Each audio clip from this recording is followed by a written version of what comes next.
That was the sales and bill. We're live?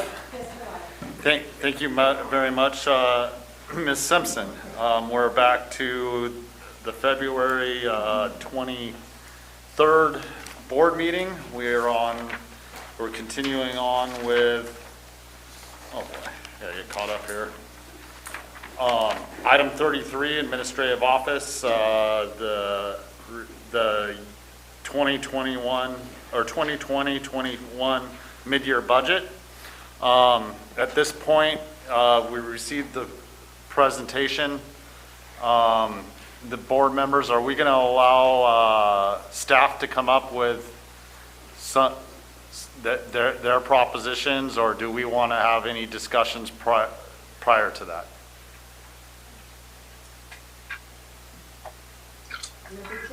Oh, yes, ma'am.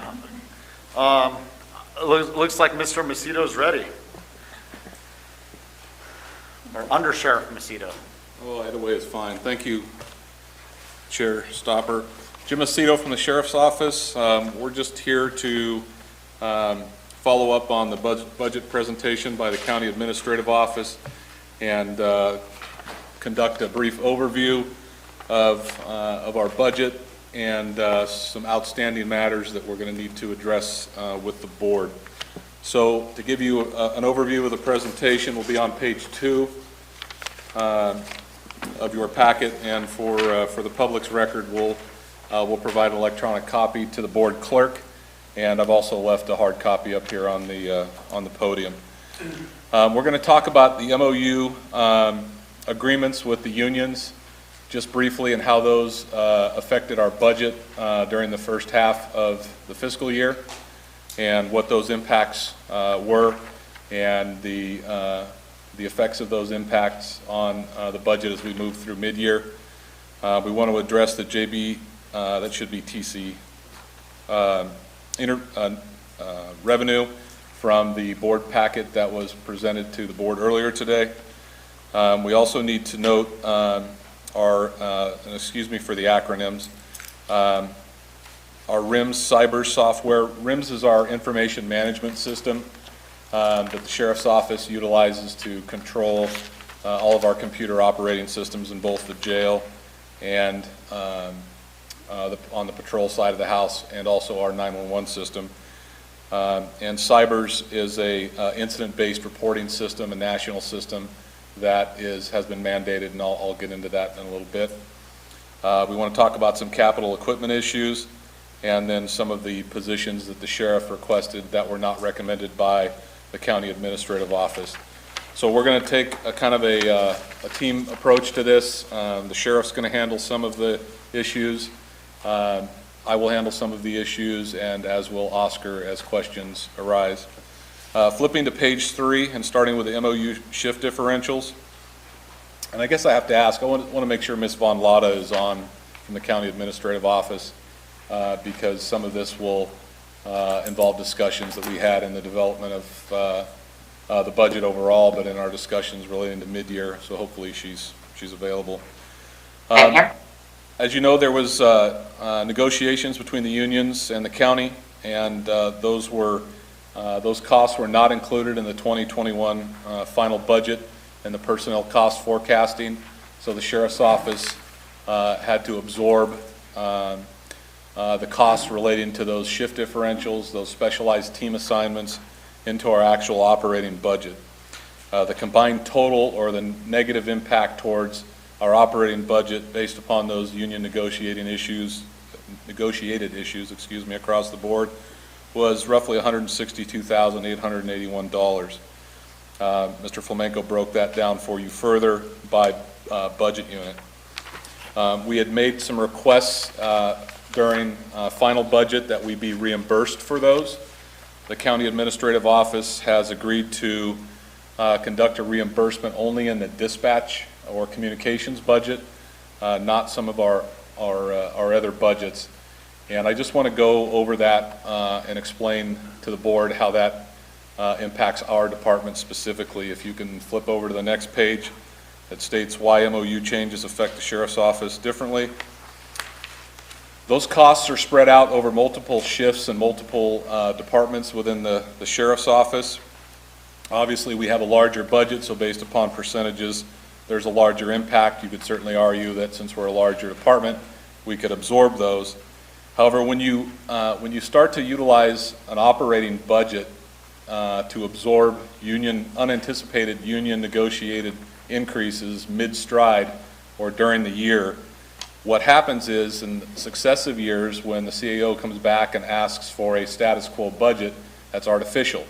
It's not in fact a status quo budget because during that last budget year, those union increases had to be absorbed by the operating budget, so therefore they are no longer available for us to utilize. They are known costs that are personnel costs that are immediately removed from us at that time. So what happens is it basically builds an unhealthy budget year after year when you have the department absorbing those increases.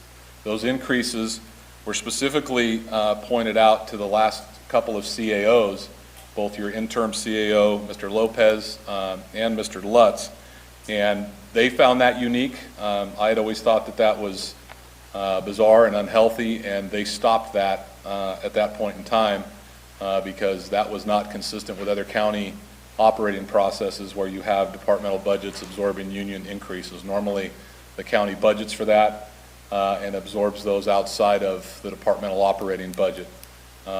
More importantly, I think I would look at that as a departmental operating budget that's an emergency-based one, such as law enforcement and our 911 emergency system. So it also kind of provides you with the appearance that there are more available funds to the department than actually exist. So I wanted to make sure the board is aware of or reminded perhaps of those impacts on our organization, and we would still like to see the sheriff's office reimbursed. And the reason being is going to become more clearly as we proceed through this presentation.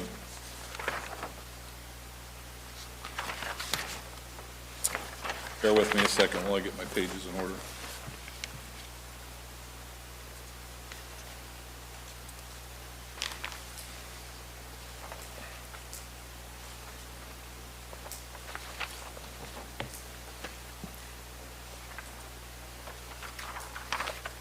Okay. With respect to the Jbct revenue, we provided you with two separate slides. One, the first one you have just shows the operating costs for the remainder of this fiscal year. The second slide shows next year's fully operating costs because we know the board often has questions about what the longer term impacts are going to be. The sheriff has some requests specifically relating to the revenue generated from the Jbct contract. They're position related, and I'm going to have him address those with you right now. Good afternoon, supervisors. As you'll see there, the revenue, there's some costs there. There's 2 new correctional officers that we've talked about for the program, and the correctional technician also for that program. Those costs are obviously going to be paid by the state. Those are positions that we have to have in order to run this program. The captain's position and the SST position. The captain's position is a brand new position. It's to replace the position that Under Sheriff Macedo vacated. I've talked to most of you about this position. The revenues that the Jbtc contract is going to generate will more than well pay for these positions. The SST position, we have a young lady in there right now who has been working, she's an extra hire, so right now she's only part-time. I would like to and need to make her a full-time position because of the COVID that we've had going on. What happens is when one person goes out, typically 2 to 3 go out because of the contact tracing and whatnot. I know we're getting a handle on that, but this position needs to be brought into a full-time position. And I believe on one of the other pages it shows, well, here it is right here, it's $15,000 to make her whole. To take her from a full-time position, fully weighted cost is about another $15,000. This contract is going to generate just over $500,000 a year. So to pick up the captain's position and the SST position out of that is a no-brainer. There's no cost to old general fund dollars. This is new general fund dollars.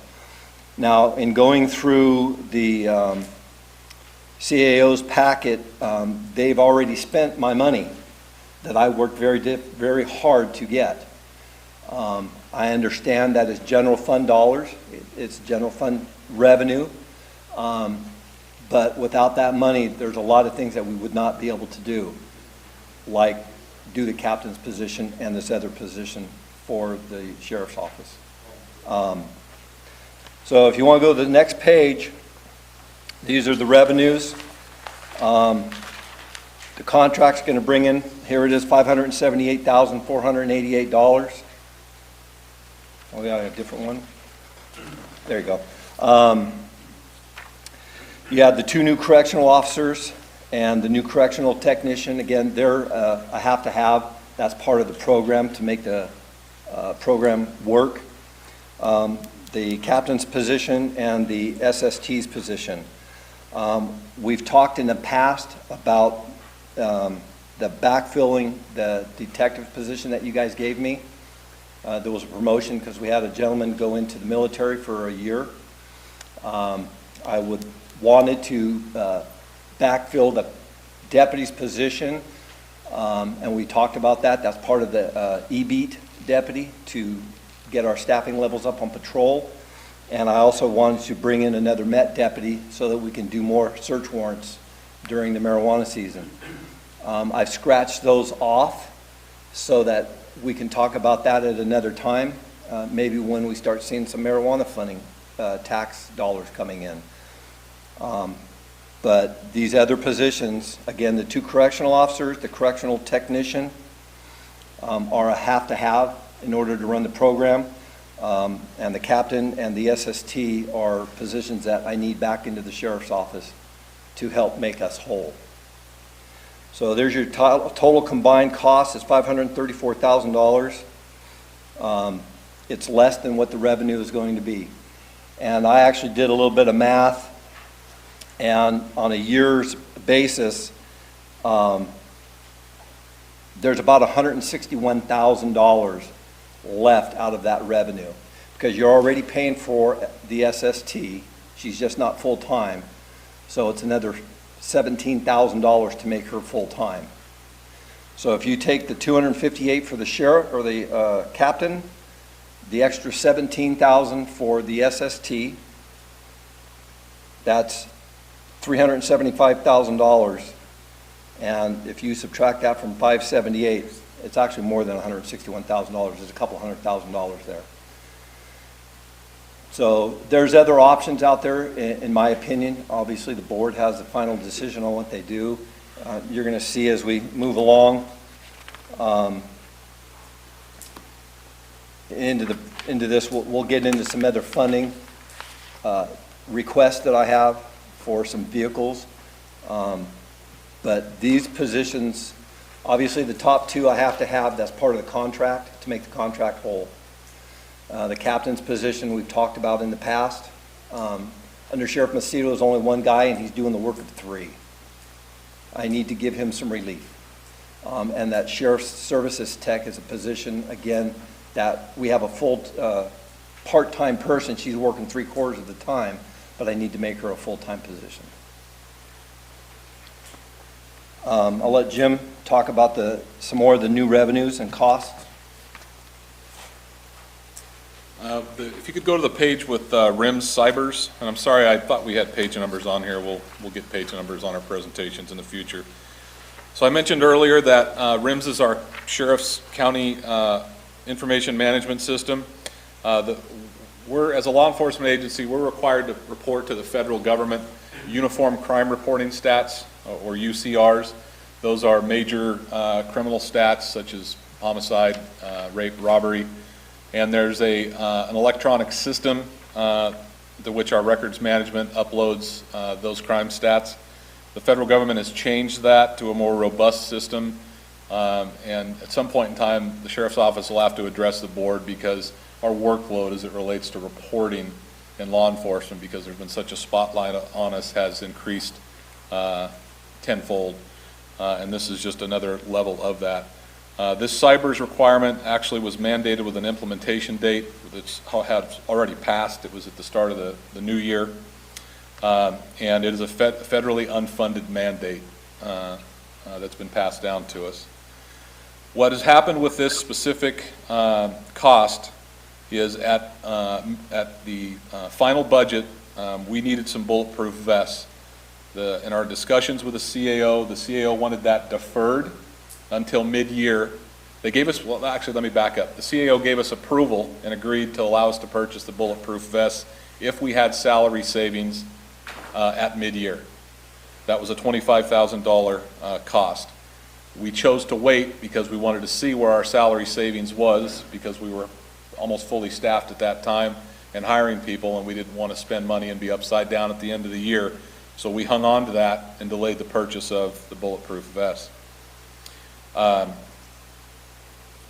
What has happened at this point in mid-year is the CAO has recommended that we utilize the same amount of salary savings that we withheld for the bulletproof vests to purchase the CYBERS system.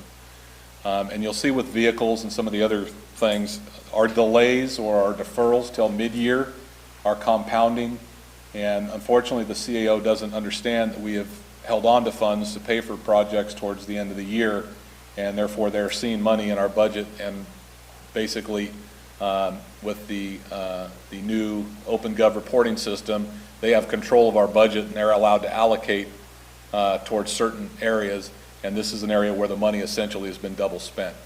So we need to maintain our position that we're going to purchase our bulletproof vests, which was provided by the board, but we need a general fund contribution to pay for this CYBERS reporting from the board. So that's some more cleanup that needs to happen. And I would caution the board in the future to a certain extent that when we defer purchases or we defer requests till mid-year, while I understand there's only so much money available, there are consequences to that, and some of the consequences are there's an appearance that there's more funding available when the CAO reviews our budget, and therefore they want us to utilize existing salary savings for multiple purchases, and in reality there's only so much salary savings, and had we purchased them in the outright it would have given the CAO a clearer picture of where we were at. However, there wouldn't be this funding available to utilize for the CYBERS system. Was that clear with everyone? I'm sorry. No. Okay. So let me step back. We asked for bulletproof vests. The CAO said, go ahead and purchase them. When we have to make expenses such as this out of some of our line items, we wait till the end of the year to make sure that we are going to have enough, that another emergency doesn't pop up or something else doesn't need to happen. So we waited.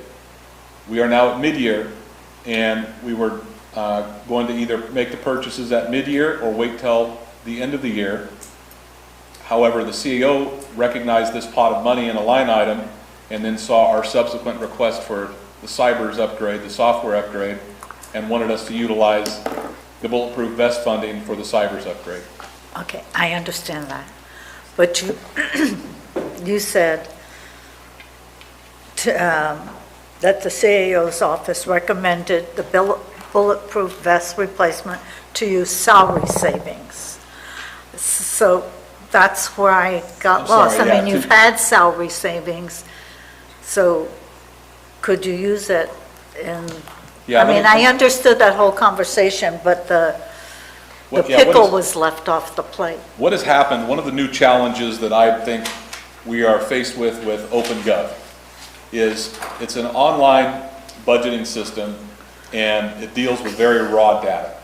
It deals with numbers in line items, not unlike the paper stuff that you're familiar with, Supervisor Callaway, but it gives the appearance to someone that there is funding that is available for use, okay?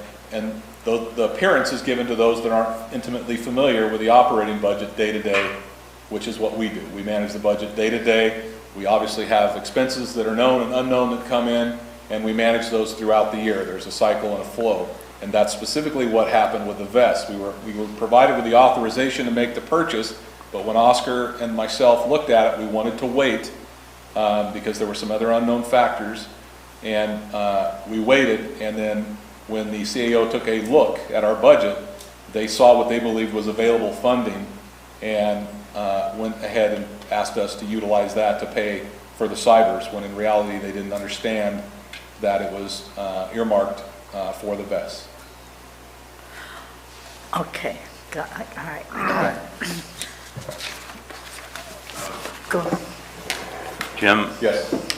what is the cost? I can't find the cost on here for the cyber. The summary sheet will have everything. And Oh, Oscar will get it for you.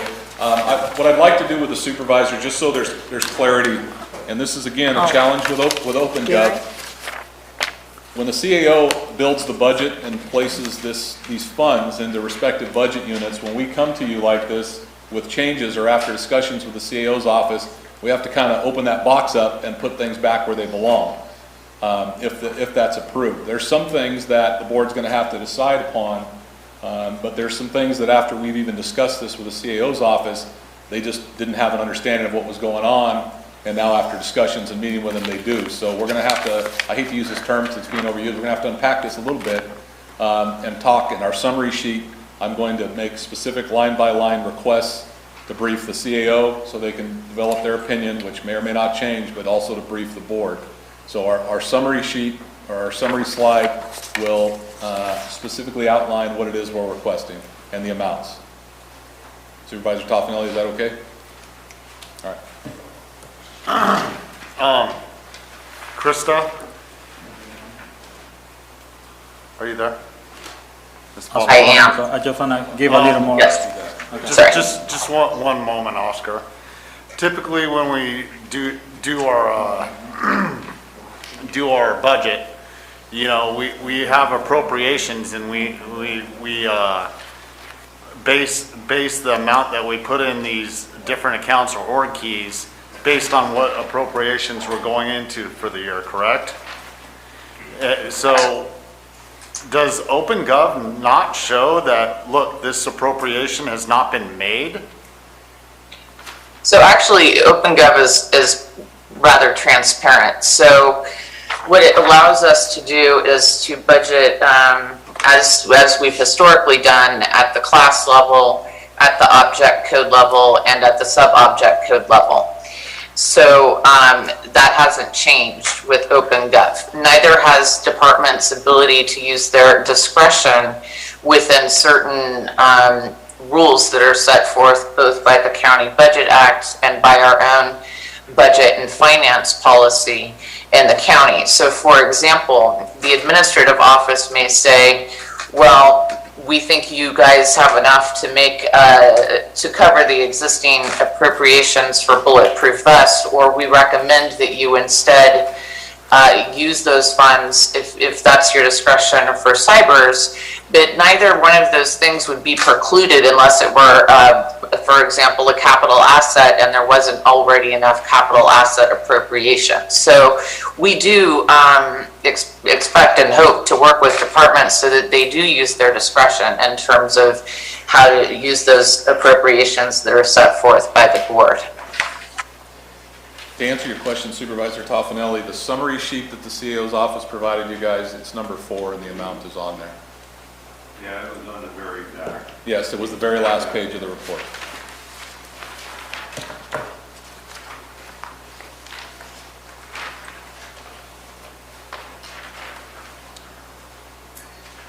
So if I may, just as a general background from the administrative office, when we review mid-year requests, and I'll take, for example, the sheriff's PowerPoint indicates that AvTech funding, or funding for the amount of $51,300 was recommended for the dispatch budget, but not for others. And the reason for that is rather simple, and it's that when we look at the big picture, point about mid-year, we should be what might preclude a budget from being able to close the books at the end of the fiscal year? What material changes have occurred or are expected to occur that would make it not possible for us to close the books? So upon review of the various budget units within the Sheriff's Department, the dispatch budget was the tightest. And so while there had been 3 requests for additional funding, we knew that there was an issue with PERS unfunded liability. We knew that salary savings had been used to cover the ad tech remote radio. And we understand that the Sheriff's Department is requesting additional funding for shift differentials. It was clear that the dispatch budget would maybe not be able to absorb, be able to get to the finish line at the end of the fiscal year without additional funding. Such was not the case when we looked at the other budget units that are affected and that we've heard. For example, the patrol budget right now, and I do hear under Sheriff Macito's point when he states that certain purchases are put off until the end of the fiscal year to make sure that the appropriations are there. I do wish to remind the board that the patrol budget closed out the end of the last fiscal year with $740,000 of general fund appropriations that weren't used. Some of that would have been set aside for capital, but my point being, we do tie up lots of money in some of these larger budget units. And if we get to the point at mid-year where it's not clear that there's going to be an issue in order to close the books, then those simply aren't recommendations we would typically make. Pardon me. I don't disagree with anything Ms. Von Lotta said. She was very much so on point. The only thing I would caution you is just because we ask for increase in appropriations, which are offset at times by revenue and maybe at times by not, at the end of the day, the board still sweeps the money at the end of the fiscal year irregardless. So you still have that authority. It still happened rather consistently. So nevertheless, the purchases need to be made. And I think when Ms. Von Lotter, the CEO's office, is looking at our budget, she's looking at it at a much more global level. And while the detail is a little more granular, she doesn't necessarily know our operating processes, nor can she predict problems that we're being briefed about that we're trying to hang on to funding. So I don't want to go to that level with the board, but I just want you to understand this isn't abnormal. I think this happens consistently in government. Ms. Von Lotta and I talked about probably increasing communications prior to building this year's budget because there were some communication issues that could have been caught. But nevertheless, what we're presenting with you today is, quite frankly, their needs and requests, and most of which are being offset by new revenue. But there's some other cleanup matters that need to happen. I'll give just a moment, Ms. Callaway. I'll let you have the floor. The ongoing MOU changes is not just a issue at the Sheriff's Department. It's across the county. It's something that we need to start forecasting and planning for in our final budget. I mean, in the past that I've seen, I was going to bring this up later today, about new practices and part of our strategic plan that we're working on. So I mean, that all in all, I mean, that's something that we're going to have to program in the future. That way we know where we're going to be at and we don't have to go through this. Mid-year budget, yes, there are adjustments in a lot of other places, but commonly it's far too often become a place for people to come in and do more asks in Calaveras County for quite some time. And there's always unforeseen issues that come up that cost more. But with that, I do want to continue conversation, and Ms. Callaway's had her light on for a little while. Oh, so I'll give her the moment. Right, no, go ahead, Mr. I'm Stalker. done for the moment. So shall I bring the sheriff up for the capital portion, or did you want to take questions from the No, previous I tables? guess you brought up the rolling to the general fund. That's a county position, because does it roll or does it stay? We've had that conversation for years. The sweeping? Years. The sweep. Yeah, okay. So, I mean, that's not new. And at one point, the general fund used to pick up the MOUs for all departments, because Mr. Stopper's right. You're mentioning it's the same for every single work unit besides the sheriff's office. I guess what I'm not clear on is why you waited. If you had an allocation or for the vests or for the rims, so why wait? I mean, if it's allocated, Sure. then you should get that. I So- mean, go ahead. So with a lot of our purchases, there's sometimes we get something and boom, I mean, we order it the day after we leave here. But with some of the approvals, depending upon the budget unit, depending upon what's going on in that particular unit, depending upon what news we've received at times since we've submitted the budget to the CAO and us actually getting before you, things change. Our budget based upon criminal activity, facilities repairs, weather, staffing shortages, so it's constantly moving. And so that's why I don't blame the CAO for not being able to track that.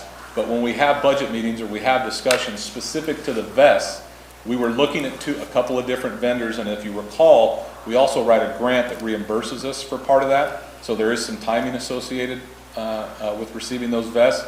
But specifically, we were looking at that equipment line, and that equipment line was getting hit a lot this particular year, and that's why we wanted to wait a little bit further down the road to see where we were at. So because, oh, I'm sorry. No, forgive me, Supervisor Callaway, Oh. please. Go on, Ms. Monmouth. Ms. Beaumont, go ahead. Oh, I just wanted to clarify for the board that MOU increases and other salary progression are incorporated on an annual basis into our budget. It's part of our workforce planning. And so those changes are included. There is a difference with respect to the Sheriff's Department shift differentials. Those are not included.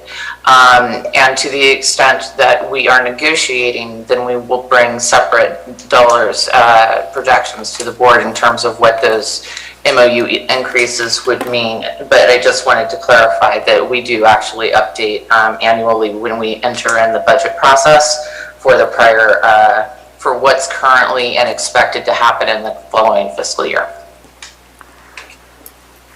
Thank you.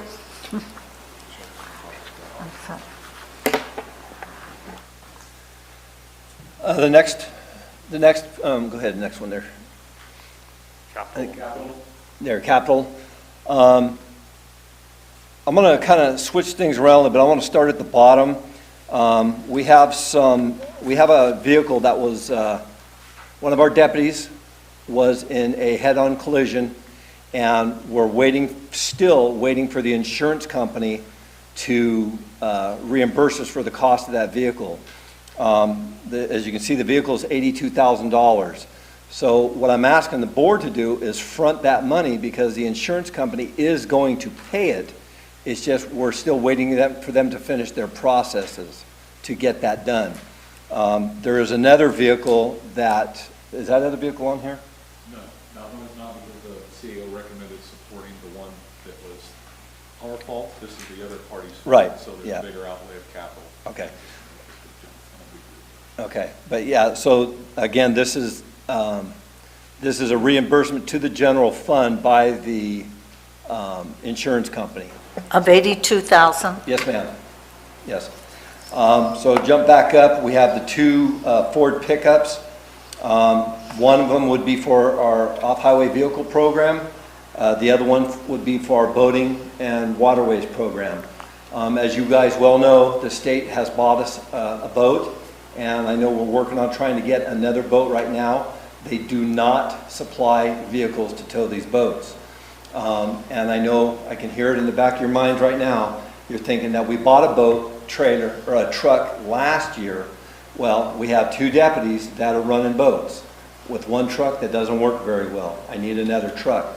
The truck that we're utilizing right now is a 2006. It's got a ton of miles on it, and it's consistently breaking down.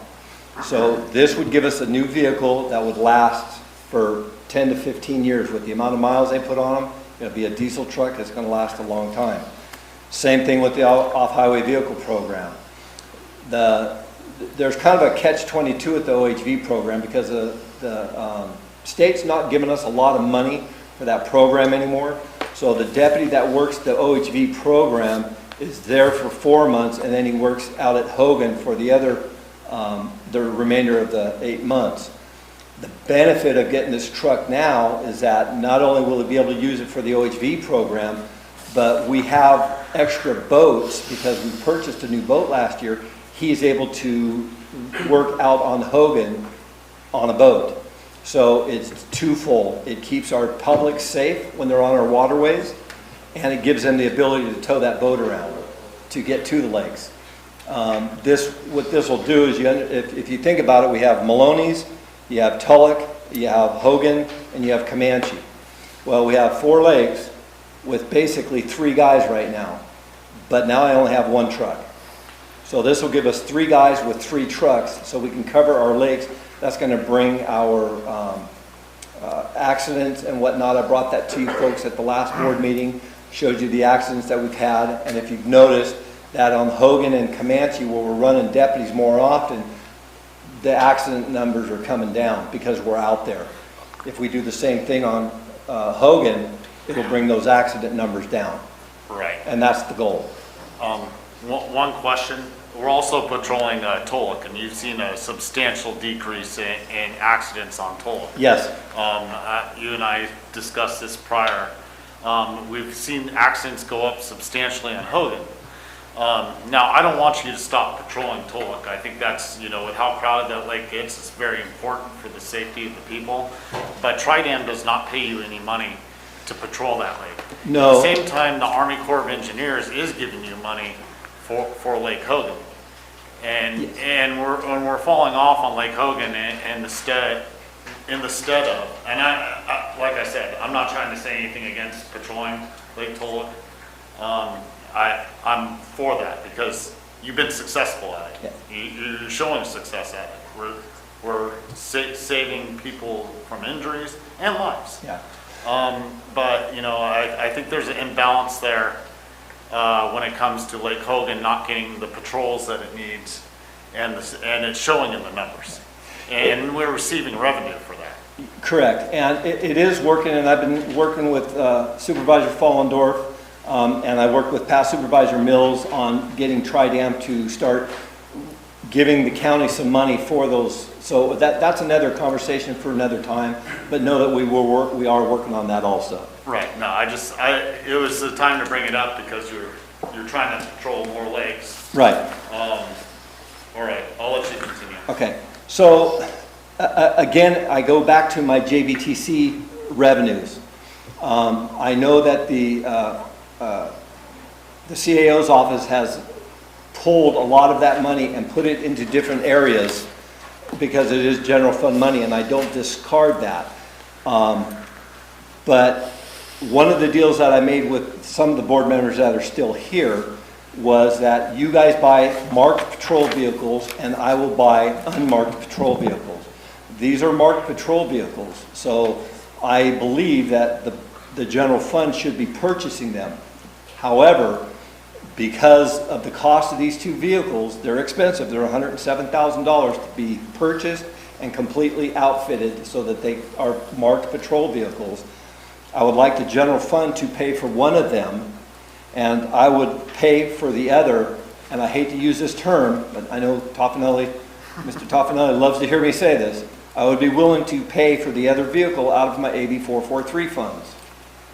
Yes. So that's a win for everybody. It was a long conversation yesterday. It was not. It is.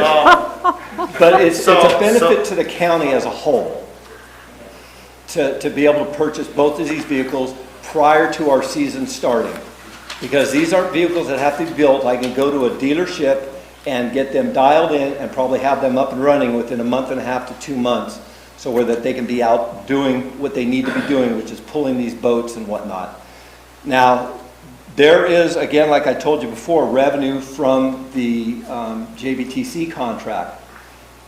we can use that funding for this one-time purchase. There are funding options out there as opposed to dipping into the general fund. You now have new money coming in. You can counter that back and use it out of Jbtc. So I'm giving you options. No, and I'm hearing you, so that would substantially change the $296,000 you got for vehicle purchases by less of $107,000. Right, well, you remember If this is the road we end up going down. Right, and you gotta remember that 82,000 is going to be reimbursed by the insurance company. We're just waiting for them to finish their paperwork side of it. So that money is a wash. That's 82 that we're gonna spend, but we know we're gonna get that 82 back because it's from an insurance company for a vehicle that they wrecked. These other two, this $114,000 or $214,000 is brand new vehicles. And again, only half of that, the 107 I will pay out of AB 443. So I'm only really requesting 107 from either general fund or if you want to use the Jbtc money, which there's plenty of to do that, even with my captain's position and that sheriff services tech. You know me, I'm a wheeler and dealer. Let's talk. I know you are. You're trying to buy some more love here, Rick. You bet I am. But it benefits your constituents. It benefits us all. Absolutely. I wish we had enough for everything. But that being said, we're going back to the JBCT new net revenue. The first page you have here, you have $142,641. That's for the remainder of the year. So that's I get it on a year-to-year basis that it's going to be $578,000, 488, or a little over $578,000. But you sit here and you're trying to say that we could take some of that out for one of the trucks, but at the same time, we're still in the same fiscal year of the 142. I know that. So it's not going to pencil out for any of these other positions that we're discussing right now also. So you can't really offer that, and then unless you're willing to give those, and then we'd have to go to general fund for these. I understand that. It's a give and take. I understand that the money's going to come back in is what I'm getting. It's almost like the $82,000. That money is going to come back in through the contract. Right. You're going to pay it up front. There's no way to get around that. Now, because we don't do leases anymore. We don't want to do leases. I've already talked to the CAO's office, and that's a pain. But the money's there. So, again, you're looking at $107,000 out of general fund dollars. Where you want to pull that from is up to you. I'm just saying there's an option. The Right. money can come back. Right. That's all. No, I understand. I understand. And it's the same thing with the captain's position and that correction, or the sheriff services tech's position. You got to remember, if you do give me that captain's position and that sheriff services tech position, those positions will not start until the pay period after we start putting people in beds. Because we get paid for all 10 beds, whether there's one person in there or there's 10 people in there. So those costs will be covered because the cost of the personnel will be paid for on a month-to-month basis by the state.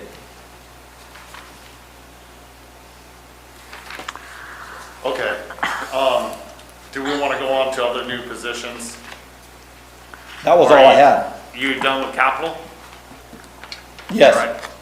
So there's one other page I see down here that, That was already addressed earlier. That was already been At addressed. this point, we're ready to summarize, and I can give the board some hard numbers that you can pencil out to help you make your decision, or ask further questions if you're ready. Go ahead, Gary. Yeah, I have a question. What is CalEMA? That budget item? CalEMA is an old term for California Emergency Management Administration, and at one point in time, they had funded a grant that paid for a position, and the title was utilized by the auditor's office for marking, and it is stuck forever. But basically, that doesn't exist, but there's a position. There used to be. There's $127,000 in that. Yeah, it's funding a position.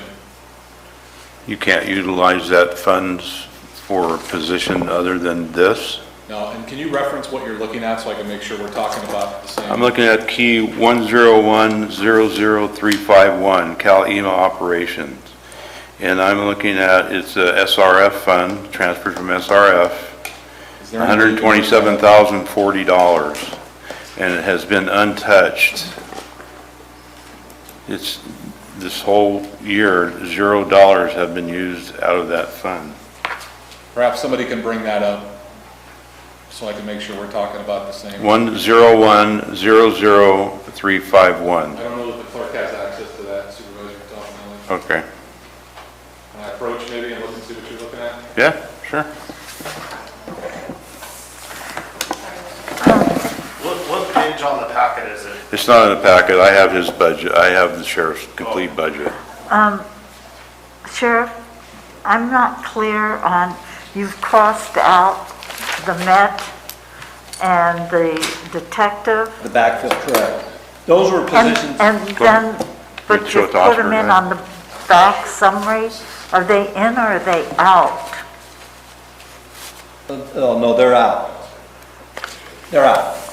So The on Met the position- closing, in the closing priorities, the Met position and the detective backfill are out. Are out, yes, ma'am. Okay.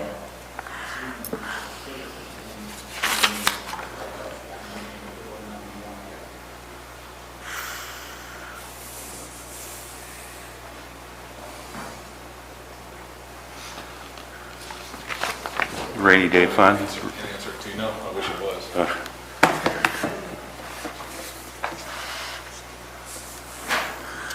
So to answer your question, that is that existing grant that was housed in our, at one point in time, CalEMA was funded, and it was a different name for CalMet, which was a methamphetamine enforcement grant, and it funded one single position, full-time weighted. That is an existing position that's in our investigations unit that has not been filled because we've been filling other patrol staff positions. So that would it be is- considered salary savings at It this is. It point? is not an equipment operating budget. It is a salaried position that exists in our narcotics unit. It's a special revenue fund. Correct. It's special revenue fund, if we had a position, would bring in funding to the operating budget. Okay, so this is grant money? It's not anymore. It's not anymore, so it could be considered salary savings for the year because you haven't utilized any of it so far at all. And I don't think last year, looking at last year's budget, you utilized it either. So it's been carried over. So that funding, Could you hear what Oscar said? no. It wasn't utilized, so it's been increased. So I would have to look at the historical amount in there, Okay. Supervisor Toffenelli. I don't want to leave the board or you with the impression that we receive that much every single year. That could be a compounding of us not having the ability to fill that position over multiple years because of staffing shortages on patrol. If you can get back to me on it, Oscar, Jim, let me know, because I'm looking, it's $127,000 right here.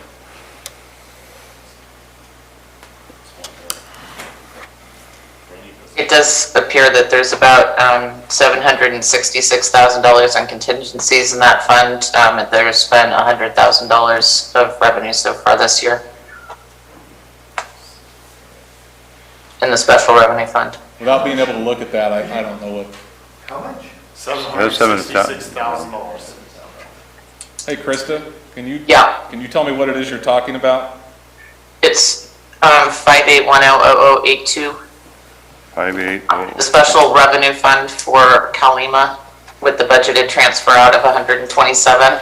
It looks like the fund balance is about 766,000 and about 100,000 of revenue so far this year.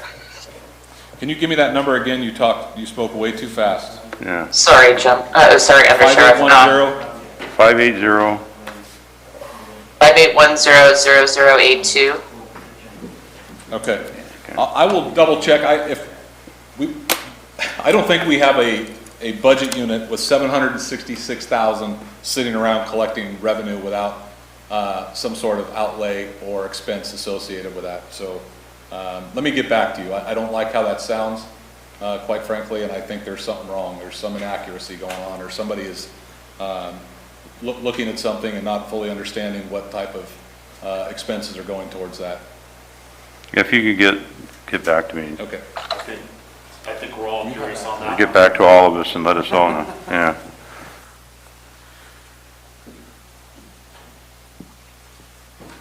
Okay, are you ready to summarize? I'll take that as a yes. So, in order to offset the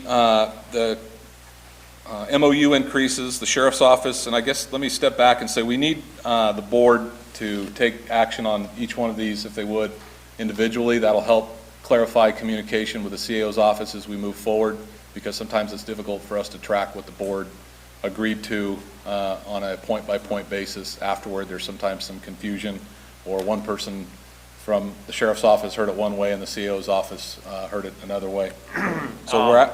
With that, Mr. Macedo, I'm going to recommend that we hear your summary on this. Yep. But if there's other things that are coming to a head with our mid-year budget, I recommend that we go in the fashion that you're saying at the end of this item, so that we can, picture the whole county on when we make these decisions. Because I don't, I think that's the best way to proceed. Absolutely. I hear you loud and clear that we're a small part of an overall budget. I just, when you guys vote, if you could, and these were in order, the order of preference with the sheriff and sheriff's staff that we discussed.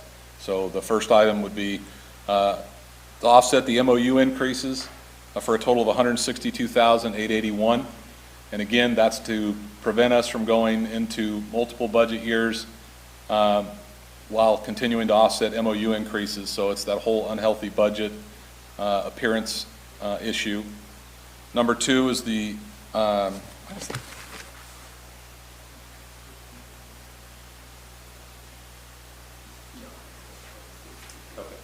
second item was the correctional tech position, which, and actually let me back up. The MOU increases, we're requesting general fund dollars.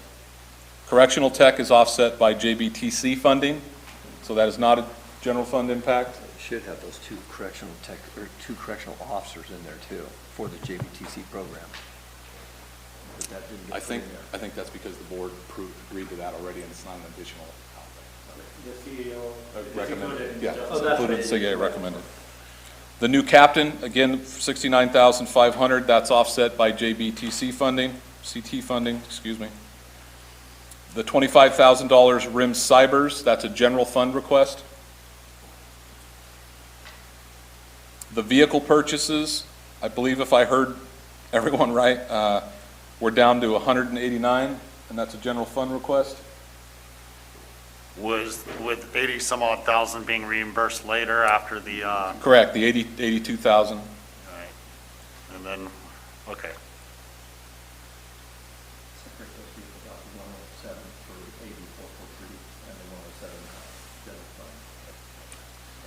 To be more specific, on the two vehicles, one is a general fund request for $107,000 for either the Met or the Marine Safety Truck, and the other will be $107,000 for AB 443. Right. So we need to approve that either way, correct? Right. Next in line is the Sheriff Services Tech position for $17,000. The sheriff agreed to offset that by Jbtc funding, and he has eliminated the other requests. So my total general fund request at this point is $376,881, $376,881. The remainder of the request totals, the remainder is Jbtc, I can't get that one out, Jbtc request, and I'll have to run a new total for you on that. Yeah.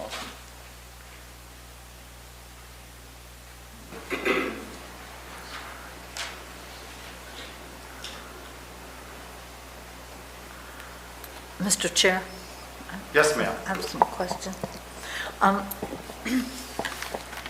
Under Sheriff Macedo, the correctional tech for 14-3, Yes, that's the one that comes with the 2 correctional officers? correct. Okay.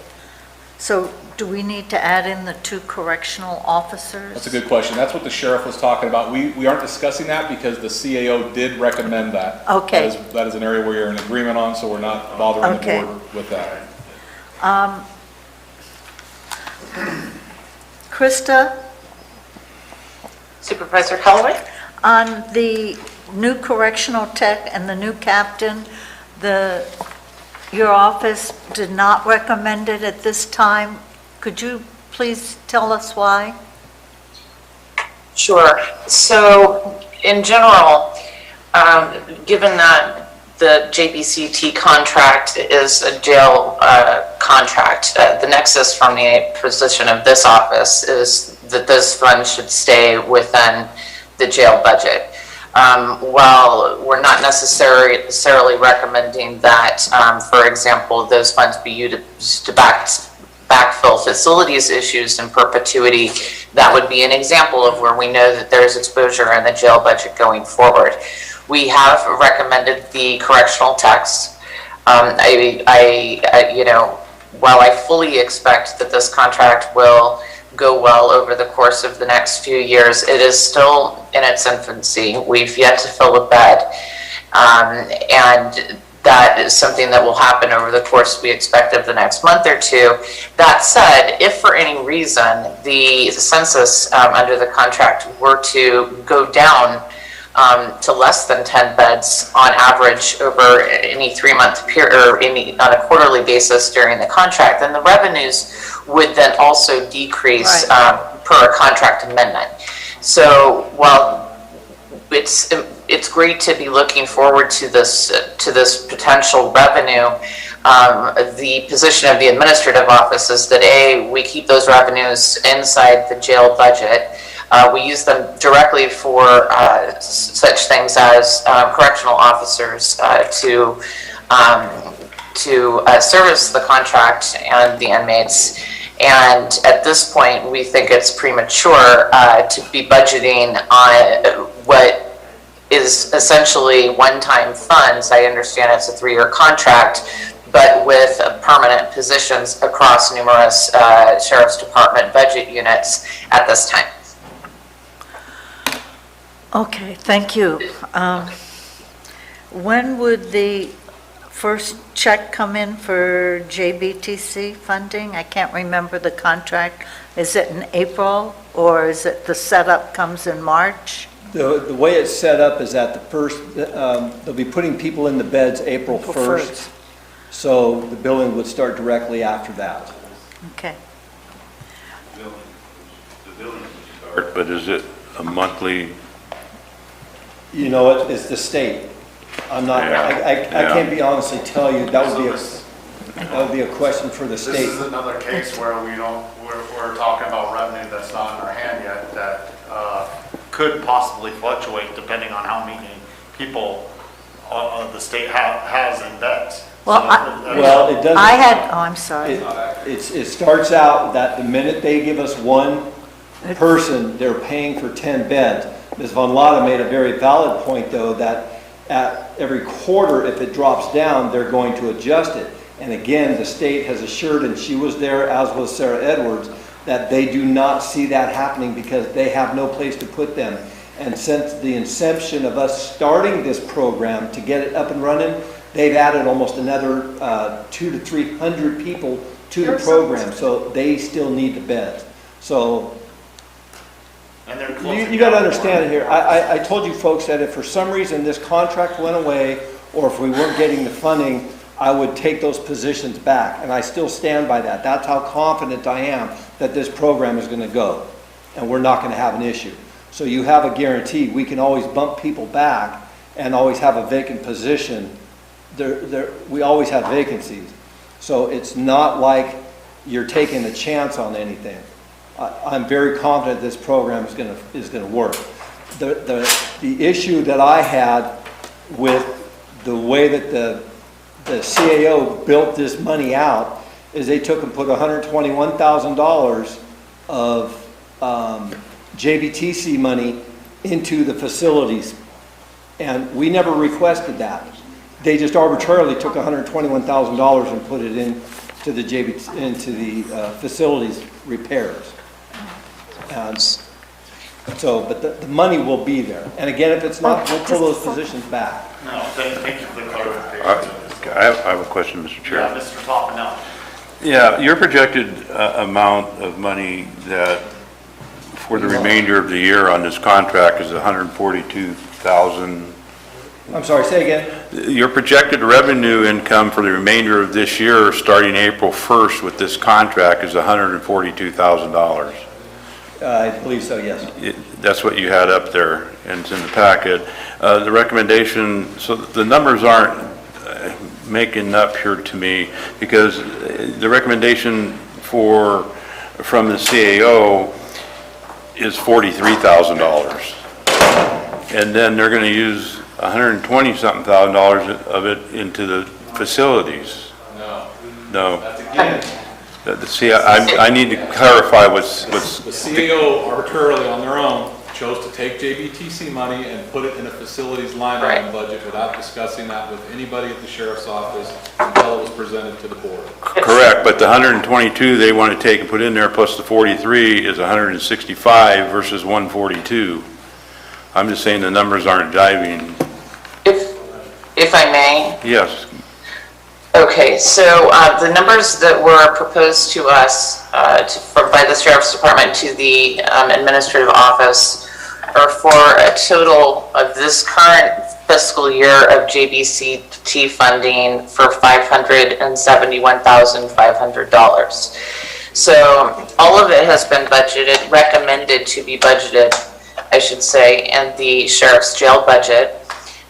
The facilities budget reference that we're hearing is to the line item inside that budget for facilities maintenance.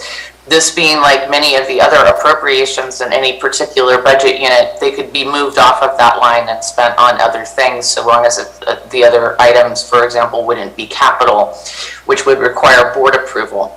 Regardless, we did keep 100% of that money in that budget unit, and the recommendation does in fact include that 122,000 of it be set aside for facilities maintenance, strictly because we're well advised that there are potential issues coming up quickly related to the jail infrastructure. That said, that is within the board's purview. I just wanted to clarify that we're talking about $570,000, all of which at this point has been recommended to stay within the jail budget. But that's not what I'm hearing. If that you're utilizing that money in this current budget, when I'm seeing what the sheriff is showing up here, that we're only going to get $142,000 in the current budget year from April to June 30th, not $575,000.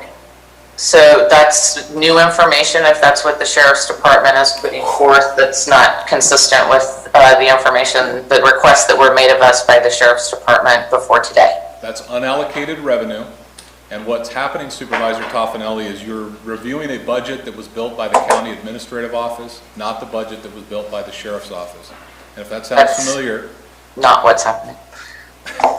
Okay. Well, I disagree. I disagree. But you understand what I'm saying here? Yeah.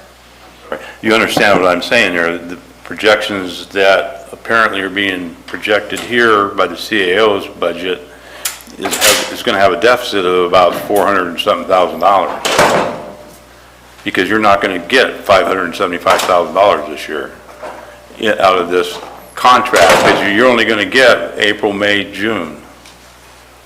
We are not That is the graduated amount, and if you'd like me to share my screen and show you the budget transfer that was submitted to us by the Sheriff's Department, I'm happy to do so. It clearly indicates $571,500 of new revenue for the remainder of this fiscal year with related funding requests.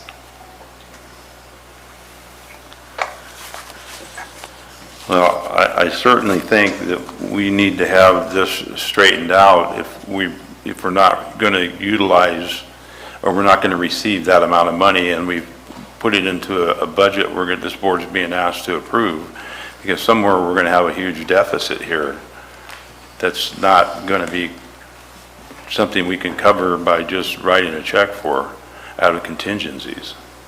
Because there's some other issues coming up that we have not even got into in other areas of this budget. So the sheriff's office submitted a budget, both in writing with a budget narrative, and it was entered into OpenGov. The CAO's office made some changes. We spoke with them over the phone, okay, and tried to work through some of those changes so that there would not be this level of confusion with the board today. When we developed this PowerPoint, we also did that in an attempt to clear up some confusion because there are disagreements. Those disagreements largely surround Jbtc revenue and some additional general fund revenue requests.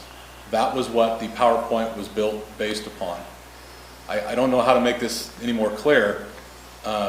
What you saw was not exactly what we entered, nor was it what we requested with the Jbtc revenue. We requested positions that were not recommended by the CAO, therefore you did not see those, or if you did, I wasn't briefed, but that's why we put the presentation before you today to be specific about what our general fund revenue request was, and separately from the Jbtc request. After last year, Supervisor Toffanelli, we endeavored to make this a lot less confusing to the board and more clear so that it was an easier decision. But at this point, I cannot control the actions of the CAO's office and how they enter stuff into OpenGov. The only thing I did was make a request to be there when they're entering this into OpenGov so that I not only have an understanding of what they're entering, but what the potential conflicts are early. Separate from that, you guys have all heard from the sheriff as to what his requests are for the operating budget for the year.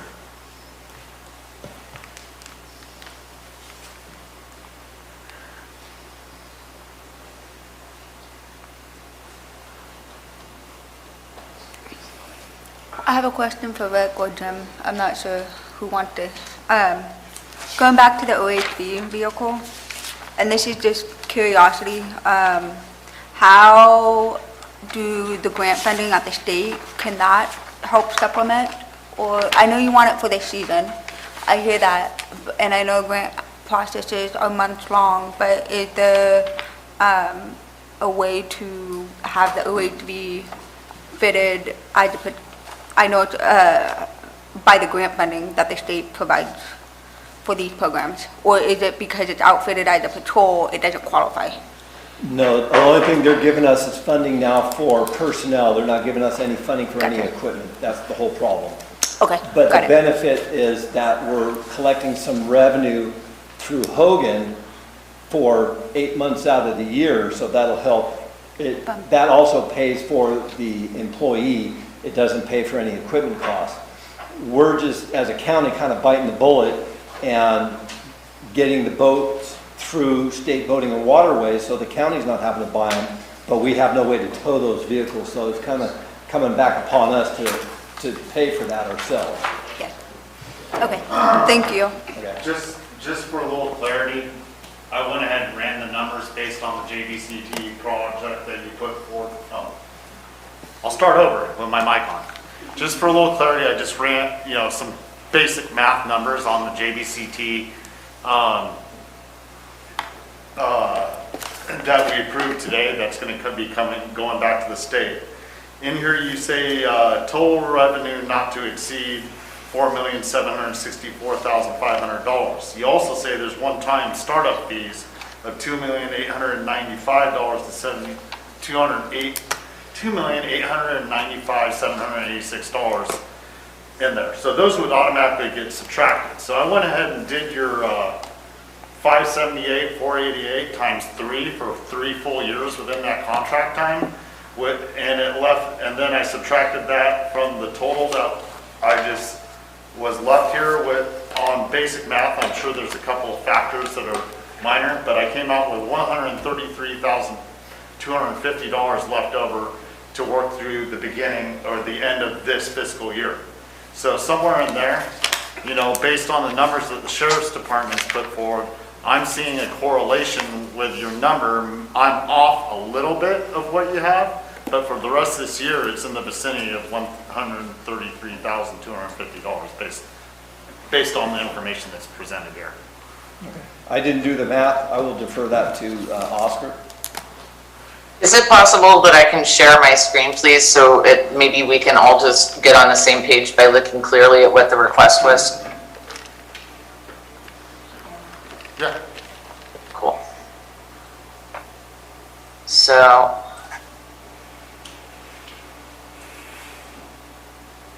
right. Okay, so this was the budget transfer that we received. Can you all see my screen here? It's so small, Krista, that we can't read it. Let's see.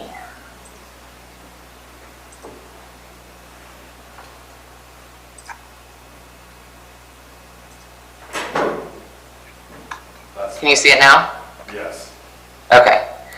So I think we're saying two different things, or the same thing two different ways, but this is the revenue that was requested for us to budget for this year further to the Jbct contract.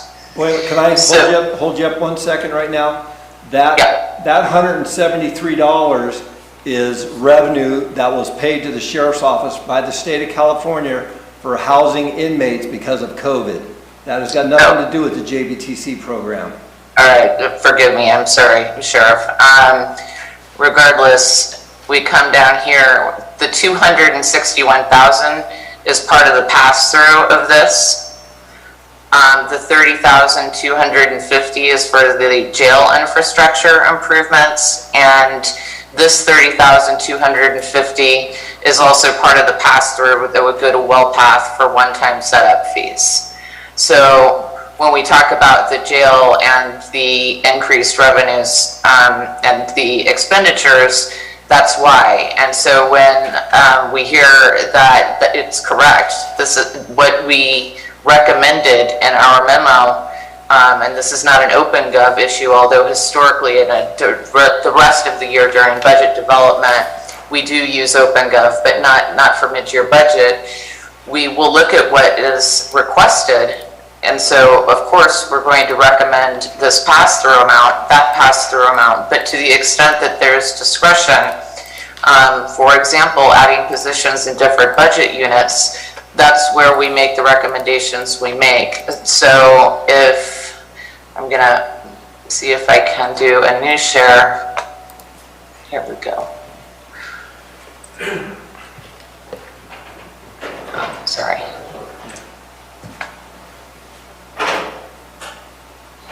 Can you see my screen now? Is it small again? It's the same screen, Krista. Oh, shucks.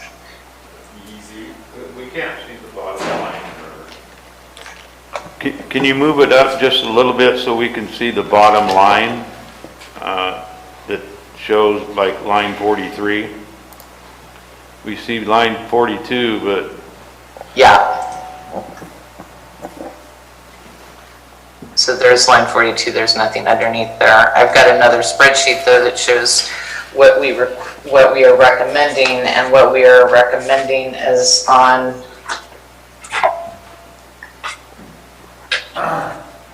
While waiting, Mr. Garamendi, do you have something? Mr. Chair, we have our administrative office and our largest budget unit not agreeing on facts, which makes it very hard to negotiate a solution for all of us.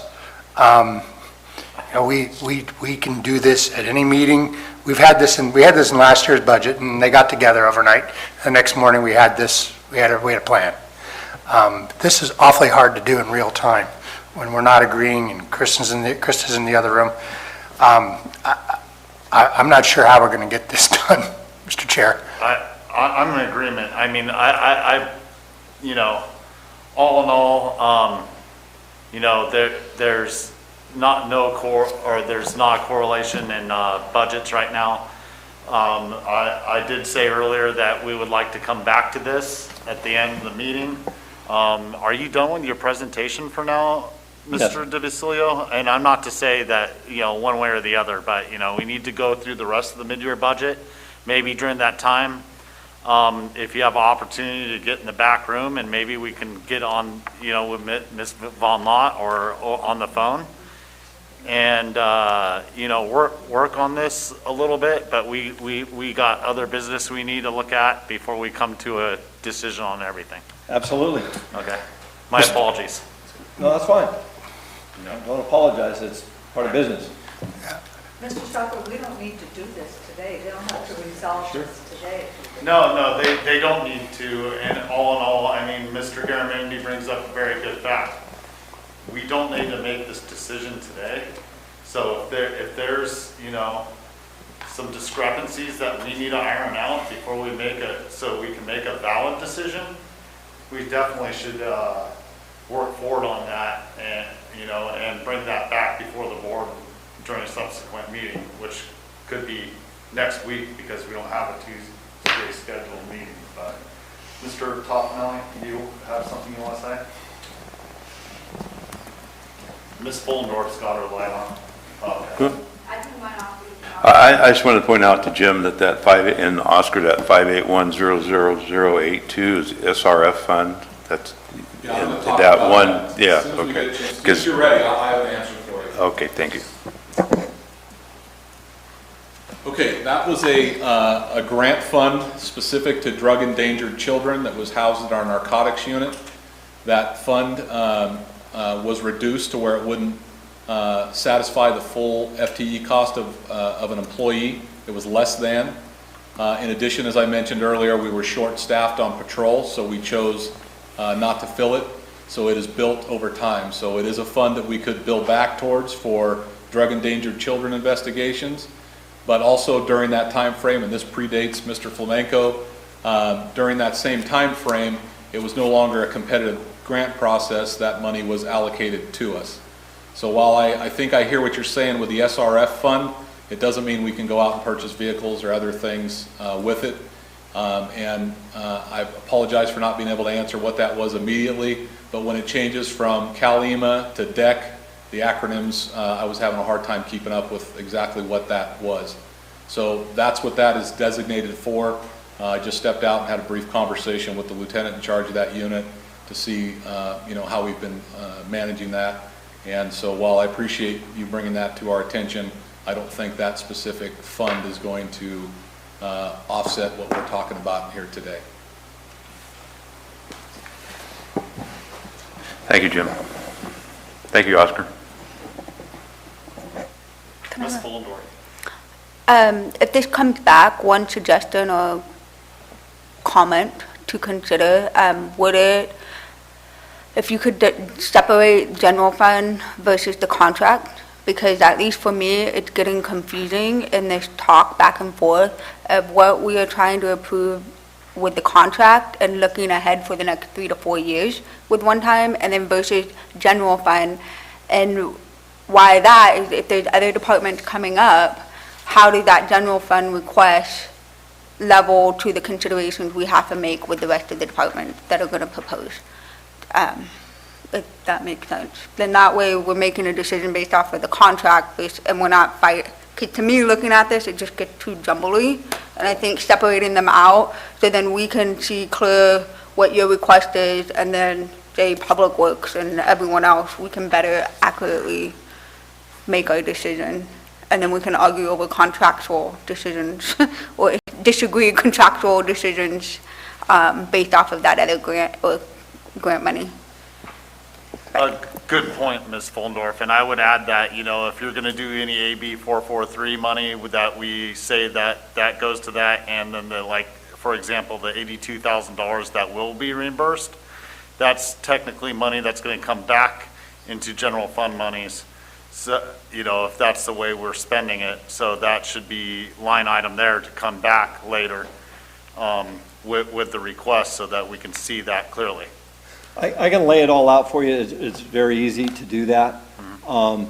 Just keep in the back of your mind that the CAO's office is wanting to use that new general fund dollars, because the revenue that the JBTC program is going to bring in, the net amount that the JBTC program is going to be bringing in is well over $500,000. The request that I'm making is going to use up about 375 of that. They're wanting to put that, the rest of that money and/or that money into other areas. Now, I understand Ms. Von Lotta's concern about, how soon is the revenue going to come in? I get that. How long is it going to last? Is it going to be complete every month? So I understand all of that. But I've been assured by the state of California that this program is not going to go away. So I will sit down and do exactly what you asked, Ms. Fullendorf, and lay out everything, and then it'll be up to you to make those decisions. I just don't want the CAO's office pulling revenue that I'm going to be bringing in when I'm trying to do something with that, so it's not costing the general fund dollars now. It's new money, but it's not costing us now.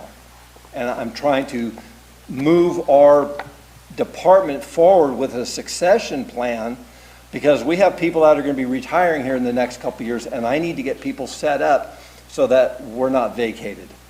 So there's a whole reason for it. It's not just because I want to do it. I'm trying to do it to keep our department whole and move it in a progressively forward position. That's all. So, but I will bring that back to you, and I will work with the CA's office. We've always worked well together. And if we don't, we'll just go back behind the shed. Is there anything else for you folks? Wait a minute, we got rid of the shed. Yes, you did. It was. Thank you. Stop, is that it? Yeah, no, All right. I'm sorry to take up so much of your folks' Mr. time. Garamendi, your light's on again. No, sir, it's once the sheriff's done, I just have a thought. Okay. Mr. Chair, I'm challenged by this whole, this is, I've done this is my fifth budget, I guess, fourth budget. And, while I've been on this board, I've watched the mid-year budget go from something that was sort of a cleanup where we'd take care of major issues to now it feels like we're doing the whole budget cycle again in June and February. Some of these things that we're dealing with would work themselves out. We've always held the units, held them harmless for the MOUs that we've come up with at year end.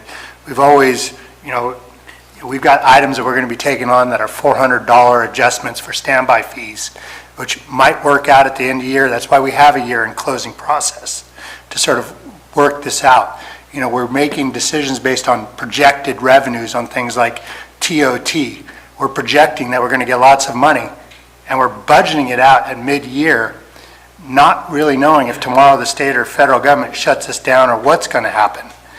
It seems like we've gone from setting an annual budget and then making emergency tweaks, which, I would argue that this would probably fall in there with the sheriff's new contract. But I think this whole process seems to be getting away from us. I don't know what the rest of the board thinks, but it seems to have been organically growing this way. And I think, for people like me who've been on the board, I have to own some of that. But it is what it is now. No, and that's why I brought up earlier. It's it's not all counties work in this fashion. They address certain issues, but they hold off to the annual. But I agree with you 100%. But with that, what's your suggestion, Mr. Garamendi? I would personally like to just take on the things that have to be done mid-year. I don't know what those all are on this list, but I guarantee they're not trying to sum up, $400 for standby pay. Not to pick on environmental health or Lisa, but it's just an example of things that I just don't think we ought to be doing at mid-year because we don't know what it's all going to sum up at. And I really have a hard time. We make a guess at the beginning of the year. This year we guessed that we're going to be down TOT by 50%. So we budgeted $747,000 to be split in those quarters. We have issues like, if we get in more money, are people entitled to that? I don't think so. I think you get a budget and then we'll see what we've got at year end. But, we've sort of had this organic process that's evolved, and I think we kind of maybe need to consider some sort of reset for some of these. But that's a board policy question. No, I agree. Ms. Fullenborg? Is there a policy procedure that we just don't utilize? Or is that part of what the strategic planning is for? Well, I think the strategic financial committee that we discussed is part of that point. There's many factors within this county that need to be addressed that haven't been for a very long time. And I think that's part of the overall strategic plan, but it's a whole nother discussion beyond our budget today. I mean, Mr. Chair, it's easy to know how we got here. I mean, we had the Butte fire, we had unstable budgets. Now we've got a relatively stable, good budget. And it seems like maybe it's a good time to check out if we do have policies and are we paying attention to them or processes. I don't know. Gary and Marita, you've been on this board a lot longer than I have. You've seen a lot more miles. I'd be curious what you guys are thinking. It seems the same every year, as long as I've been on the board. Midterm budget, it seems to be the same in just about every year when we get to midterm budget, and sheriff is generally one that comes to the board and asks for things, but the other departments do also. So it just depends on the year, whether we're having a good year, the budget was healthy, and most departments are comfortable with what they have and what they're working on. When you start reducing the budgets like we did this year by 5% or 5.3%, when you get to midterm, then you're going to have more departments coming to you or having requests because of the funding wasn't as robust as it was previous years. So it just kind of goes like what it is. I'm sure we can look at policies, but I'm not sure that's the correct way to go myself, because again, each year is different. Each year is Marita knows, they're not the same. We could still have problems this year, but in the remainder of the year, depending on what the governor and legislature does to fund what they're trying to do, and withhold funding from us. So it's just year by year as we go forward. But guaranteed, year by year, as long as I've been on this board, midterm budget, the sheriff is here. Right. It has been as long as I've been here too. It's just, this one seems a little more speculative than I've seen in years past. It's just my point. I don't know the answer. Well, I think if they can meet with the CAO's office and get straightened out, I think it was just a miscommunication maybe on what this contract was going to bring in for the remainder of this year versus what a whole year is. And then projections going into next year on the funding. If they can get with the sheriff and ask what his needs are and his requests, even for next year's budget, where we have the full $500,000, $600,000 that they're going to bring in, what do they want to see it used for, and get it placed where they want to see it used, will be a lot easier on us when the time comes.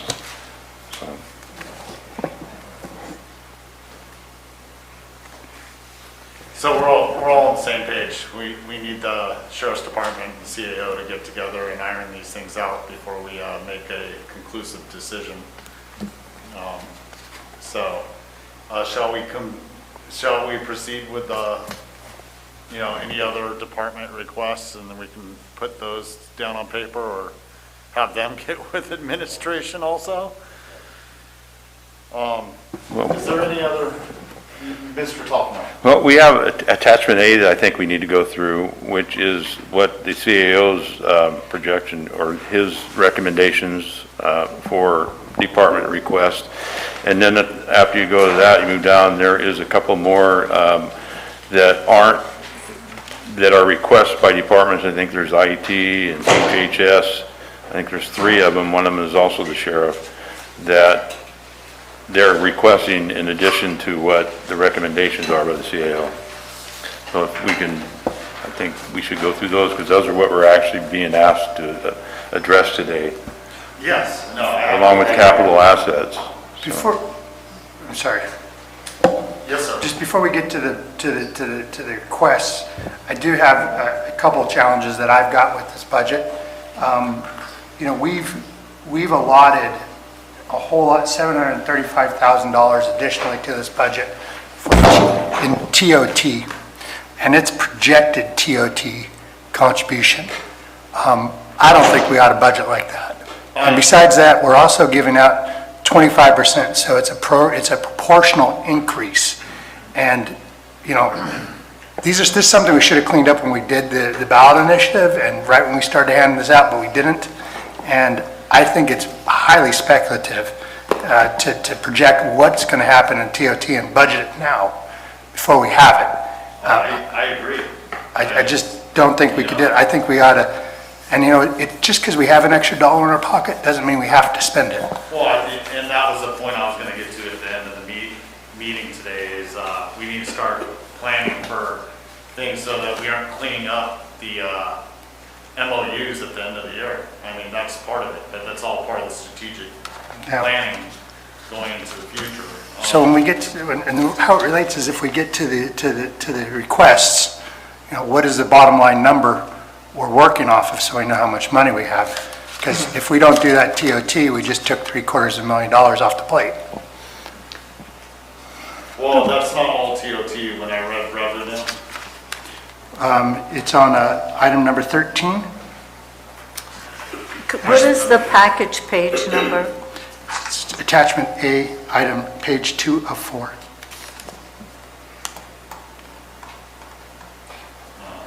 I printed mine out here and I have to go to this. The bottom, do you have the bottom page It's in package? the Oh. spreadsheets. Oh, And I'm sorry. it's, It is attachment A, page 2 of 4. Yes, sir. So going off of what Mr. Garamindy said, what is our bottom dollar? I mean, when we consider these requests, and that goes back to what are the procedures and the policies I'm at, is what percentage of those projections are you allowing to make these decisions against to the end of the year? Is it half of what the projections are? Is it a third of the projections and then the requests are, and these things are decided? Or is it the whole projection? And how are these submitted for us to consider based off of those projections? Because with the county increasing the TOT this past year, it doesn't necessarily mean there's money. The cost is going up, and this doesn't even cover the cost of what the decisions are going to be going forward with things in the future.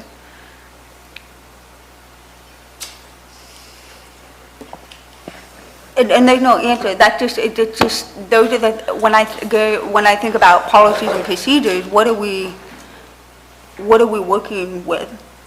We working, you know, what part of those projections, and what is the process to make those decisions for us, so we don't we have something in case there's another emergency.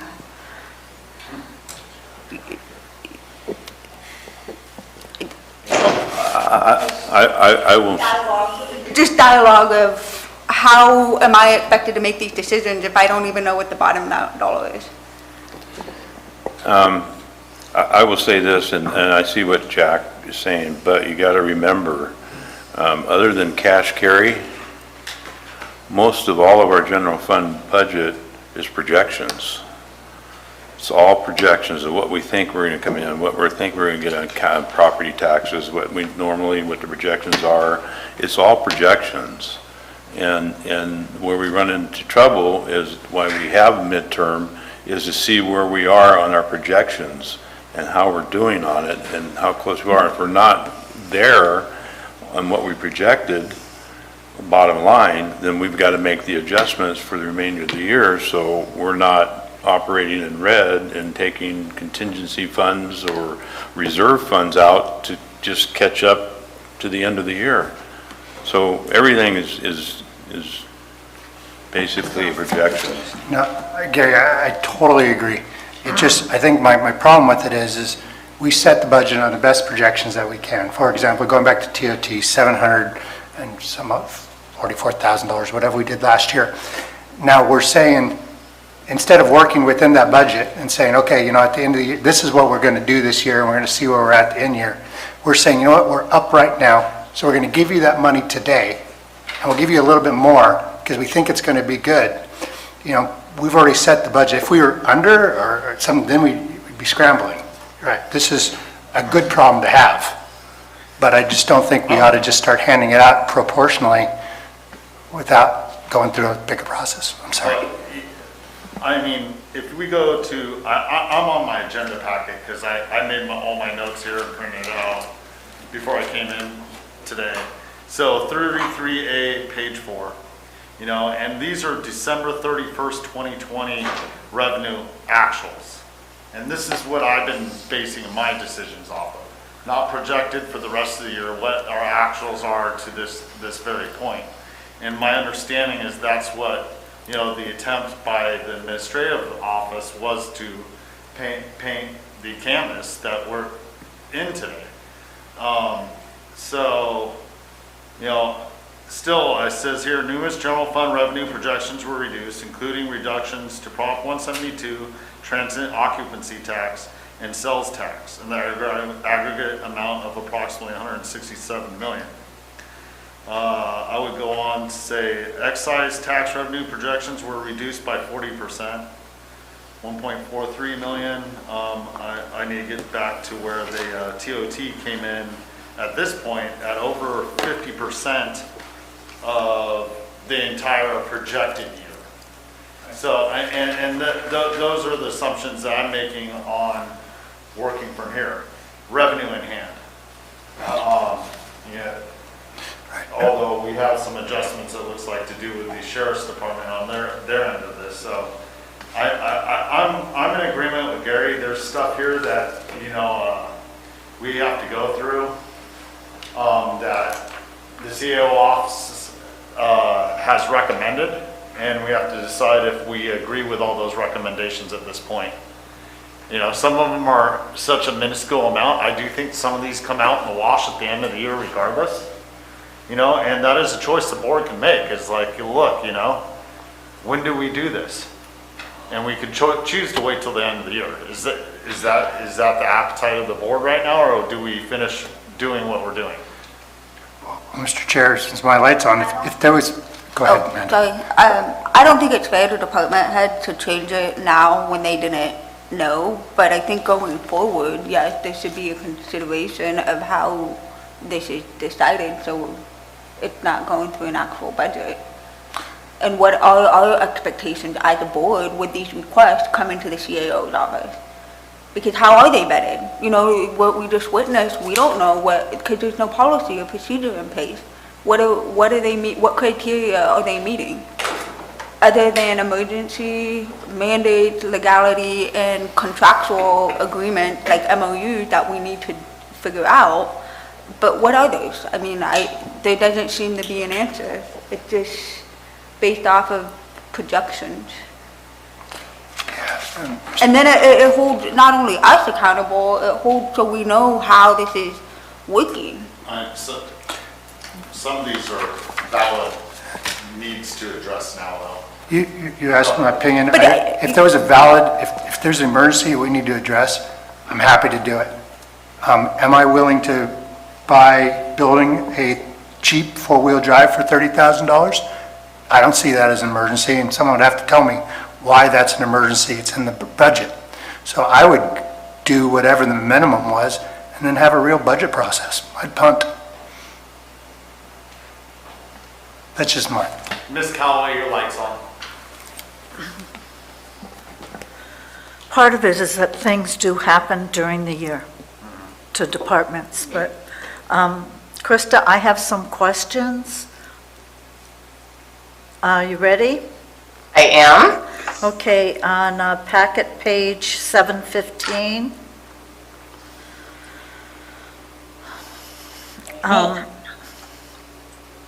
Number 6, the economic development budget, an unrealized grant of $23,000.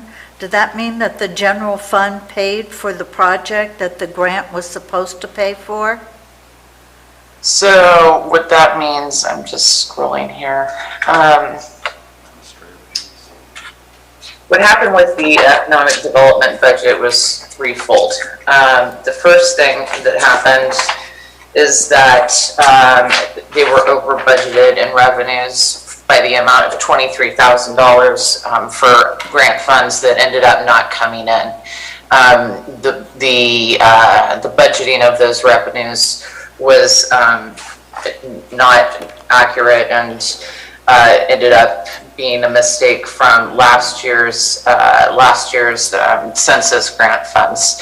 So in reality, that was a negative $23,000 to that budget unit. The other two issues, however, one of which was an issue with the PERS unfunded liability, and this is not something that I think we've discussed yet with the board at this point, but across all budget units with staff in the county, the difference was only $10,000 across all budget units. So the calculation was sound. What wasn't sound is that due to an error that we believe has since been rectified, the proportionate weight that hit different budget units was not in line with what their staffing actually was. So most departments could absorb that. There were a few departments that could not. Economic development is one of them because it is almost exclusively staff costs. And then in addition to that, on top of that, I should say, was the 5.3% cut that budget unit in a good year would have difficulty absorbing. So between those three things, there is an ask that is on the order of $35,000. But the 5.3 and the PERS unfunded was common to many of the departments. The PERS unfunded, not so much. The 5.3%, yes, absolutely. The difference is that when I look at, I'm just pulling it up so I can give you actual numbers. I mean, the coroner PERS unfunded, and that was just item 5. Right, and the coroner has a very similar problem. There's just not a lot of Okay. there's not a lot of extra money built into these budgets. Okay. So, yeah, they both got All right. affected similarly. Thank you.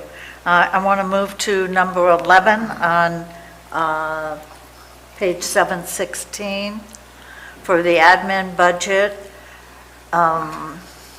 due to PERS unfunded liability, et cetera, and the payment for the federal advocacy service. Considering that Miss Rich is gone and Tony's leaving, can't the admin absorb the 10,000? Plus there was that contract from Host to do the TOT evaluation. We'd be going into what, our second year now? Is that, So there's, oh, sorry. no, is that something that we need to have fully like we did at the beginning when we approved the contract? I was just wondering why admin couldn't absorb that. So there's a few things going on there that I'll try and unpack. Please let me know if it's not clear. So the host compliance contract is actually budgeted for in our general revenues budget unit. It is, I believe, other than $10 of rounding error, the only expense budgeted in that budget unit. That is also the budget unit where the TOT revenue flows into. So none of those revenues hit, or it's the TOT host compliance contract hit the administrative office budget. So as it relates to salary savings, we are seeing some salary savings. However, we also saw a payout to one employee who is no longer with the administrative office for vacation and other time. So that was somewhat of an offset there. We will be back to full staffing, with the exception of that one position, by the middle of March. In addition, we took the same 5.3% cut. What I will say is that the 10,400 is not actually the delta. Perhaps I should have made this clear in the memo. That is actually a low number and only accounts for the federal advocacy portion of what we are concerned we're not going to be able to absorb. As a practical matter, we may well be able to absorb it, but it's certainly not clear at this point. Okay, thank you. I want to move to number 12 for OES. It was just a question on this. Did we pay the chamber to do some work for OES on pandemic services? I remember the remediating the oil spill, but I was just curious. So I would just, yes is the short answer. I would need to defer to our Economic Development Director and OES Director for more specifics, but we did partner with the Chamber and our COVID response, and that invoice, which I believe has been paid, was for staff time associated with that response. Okay. Also, they can just get back to me online. I was just curious. On page 7, page 726, on the Murphy's Benefit Basin, it shows, is it 726? I think I have page. There's the Valley Springs benefit, the Copper benefit, and then there's the Murphy's Benefit Basin. We were going to pay out on that, and I didn't notice it here. And what was expended this budget 6-month period, and if we paid out on that benefit basin. I knew there were some negotiations, so that wasn't on the form. I was just curious about that. Okay, so let me, just give me 1 moment, and I will look that up. And as we just sort of, I'm going to just sort of generically ask this as we move forward, are you going to, at some point, do a recap or just a study session or an update with the board on COVID and what's been spent? That was mentioned earlier by one of my colleagues. So on page 718, we've talked, about the fiscal impacts of the pandemic remained uncertain. And I didn't know if there might be just an update. So we're certainly happy to do that. I mean, it's for the board, clearly to let us know what the intention has been up till this point. I think, let us take the example that some of us have heard of prospective new stimulus money from the federal government that may, in fact, make its way or be authorized at some point over the coming months. Were that to be the case, then we certainly would bring that item to board, likely as an informational item, just to let the board know that it was something we could expect to be talking more about. Likewise, with respect to the budget process. However, would the board like us to bring back an item specific to CARES Act funding across the county? We can do that. As your board knows, the balance of the CARES Act funding that we were able to, that we had appropriate expenditures for, related to public safety and public health salary expenses. The delta of that is in our contingency fund, and the board has not released any of additional funds from that contingency account. Right, understand. If I may, I just got a message from Miss Davis, the assessor's office. Do we have any questions for her? She says she has a meeting starting at 3 o'clock. You know, not that, is there anything we have questions for her at this time, or can we come back to it at another time?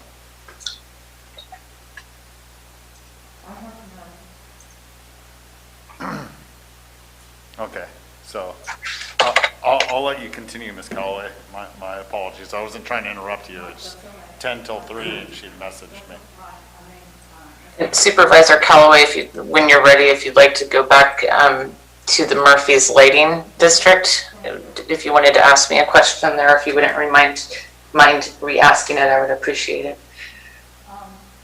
Ms. Callaway, your microphone, please. Can't remember. Page 726, okay.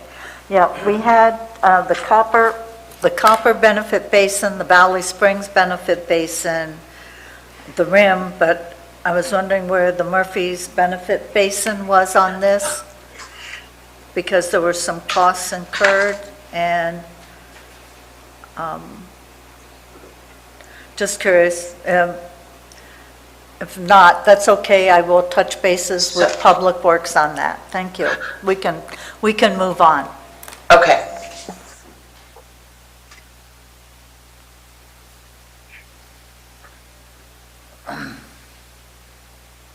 That's all, Mr. Chair. Thank you, Ms. Callaway. So, with that again, how does the board want to proceed? We need to reel this in, and do we want to continue on with these things? Do we want to move the meeting out because we have multiple questions to possibly next Tuesday? Are we getting other presentations from departments, or is this the request right in front of us? For the most part, I assume this is a request. Is there any department heads or staff on right now that have anything that they would like to talk about? Thank you, Amanda. I mean, Ms. Fullenberg. Mr. Oliver has his hand raised. Okay, Mr. Oliver. Good afternoon, Chairman and members of the board. Doug Oliver, Chief Building Official. I just want to raise my hand briefly because I know that there are concerns, and we are considering holding off for a few weeks. I would say that in the case of the requests that our department is making, the vast majority of them are in response to moving the department and hopefully several other departments who are signing on to participate, moving them forward into more online services and direct electronic services in the realm of permit processing, inspection requests, electronic plan review. It centers on the equipment as well as some add-ons to our current technology. As you're aware, a few weeks ago, our department intentionally shut down front counter services to focus on implementing everything we could. We made good headway. But in order to fully move forward in this and give more flexibility to the customers in this county, especially as it pertains to over-the-counter permits and a lot of the residential repairs we're seeing happening, especially in the wake of recent storms, I feel that these components and many of the components that other departments are moving forward are imperative. And I know we might be able to parcel some of this out. But for the CAO-approved components, many of those are necessary to move forward. If we stall those for 2 weeks, it stalls forward progress for several departments. So I would just make the request that, as far as we can, move things forward where it's reasonable. I would encourage you all to consider that. Thank you. Thank you, Mr. Oliver, but point well taken. So, I was gonna make a suggestion that we go through those one by one right now, and we pull aside those that we don't agree with, or the ones we do agree with, we approve those at this time. Mr. Garamendi. I think, Bless it. I'd like to, since Mr. Oliver poked his head up out of the foxhole, I want to know why a $30,000 Jeep, we don't have any other Jeeps in the fleet, is a priority and emergency at mid-year budget.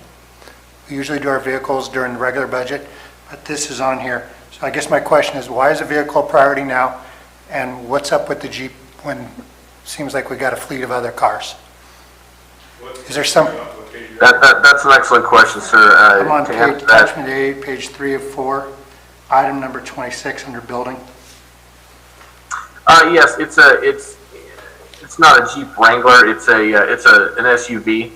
It's an SUV that is necessary to replace 2 aging vehicles. In order to make sure that we can accomplish our goals of 24-hour turnaround, we need another inspector, and we can't put them in a vehicle with 170,000 miles that is constantly getting repairs.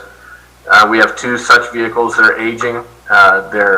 The mileage is fit for some other departments to take on and manage, but for us who are driving all the time, they have been breaking down. They have been expensive to maintain. And what we're doing is we're swapping out what used to be purchased at 35 or higher four-wheel drive pickups with heavy rear end and transmissions for SUVs for the lower regions of our county that don't have the snow accumulation or the rugged terrain. So we're taking a different tack. It does look unusual to see the name Jeep. In essence, what we're doing is we're shifting down a bit on the lower regions and going with something that's durable but not heavy or heavier like we've seen purchased in the past. Does that answer the question? Doug, I got 2 points on that. One, if we're going to be using it for lower Calaveras elevations, you probably don't need four-wheel drive. But second, is this a crisis? Is your organization going to collapse if we don't do this right now, or is this something that can wait till June? And I'm going to ask this for just about every item. Out of everything that we were requesting, that was, I will admit, an opportunity to take advantage of making changes in the budget to move that forward. If that is anything on my menu that I would take off, I'm happy to do that. Yeah, see, Mr. Chair, this is what's the problem with this process, is it becomes an opportunity for people to add on to their budgets mid-year. Thank you, Doug. And we've consistently seen it over the years, Mr. Garamendi. So, shall we get down to work and start working through these? Mr. Yeah, I do have one question for Mr. Oliver. Not only are you requesting a Jeep, I lost the page, but there was another item on there. But both of them are listed as non-general funds. So you're not requesting to use general fund dollars for those expenditures. Is that correct? That's correct, sir. Nothing that I am requesting is using any general fund money. We are tapping our building reserves as appropriate to make repairs and improve aging equipment and moving forward with new technology. Okay, thank you very much. Thanks, sir. So, should we focus on what's going to be out of the general fund rather than, but I agree with what Mr. Garamendi is saying, and that's where I'm also coming from too, but in the essence of time and fairness to department heads, maybe what we're more worried about right now is general fund. And Mr. Oliver's paying out of his, I agree. If he's paying out of his reserves, then he's. No, it's not, this is, it's out of his reserves, but it's his county money. We're all still responsible and we manage the inventory. If we're going to go, I am voting that we not do this at all, but if we're going to go line to line, then giddy up, let's go line by line. And everybody's going to answer why this is an emergency that has to happen right now. And if they got a good reason, they'll have one vote for me. But I don't, if this is the way we're going to do it, then giddy up. Right. Why don't we start with number one, Ms. on that way we can work through these, and I think there's gonna be a certain point where we're gonna have to pull the sheriff's thing, because we have money budgeted in there right now that, is still up in the air on, what the revenue really is for this year. So perhaps we could go, the request by request number? Right, that's what I Okay, said. Let's start by number one, we're gonna start with number one. Extra hire, $6,833, environmental health. It's going to be a long day. Yeah, way too long. All right, so we don't want to go through this process? What's your suggestion, Ms. Callaway? My suggestion is that we take the recommendation that Ms. Von Lotta's given us, unless there's something that particularly stuck out to any one of us, to make the change. Did somebody just, Just let it go. That's Doug's office chair, it's notorious on okay, Mr. Alter, I do not- You may want to mute. I don't want to be here till midnight now. Are we meeting next week, Mr. Chair? Did you say we're meeting next week? I think so. And I that think it's probably if- prudent at this time. That we're going to be bringing this back next week anyway, because we've asked the sheriff and admin to work together to clarify any conception. Yes, ma'am. So if we're going to meet again next week on that, why are we going through this now? I'm not interested in going line item by line item. I agree. It's going to take all day. And And we're all not going night. to get anywhere. We're spinning our wheels on something that we do need to bring back next week anyway. I'm in agreement with Marita. I mean, if we have attachment A here, there's what, 13 items here that are recommended. Just ask the question, does any supervisor have any issues with 1 through 13? If nobody has, I have one with 6, then we pull 6 off and we approve the other ones or what have you, moving through those to get through them. Right. And then there's 3 other ones that were personal requests. One of them was the sheriff. And then if anybody has an item on any of these other ones that are listed out as line items, the supervisor wants to bring one of those up and have a discussion for it. Otherwise, we've just approved what we have here on 1 through 13 and the other 3 that were requested by Information Technology, HHS, and the sheriff.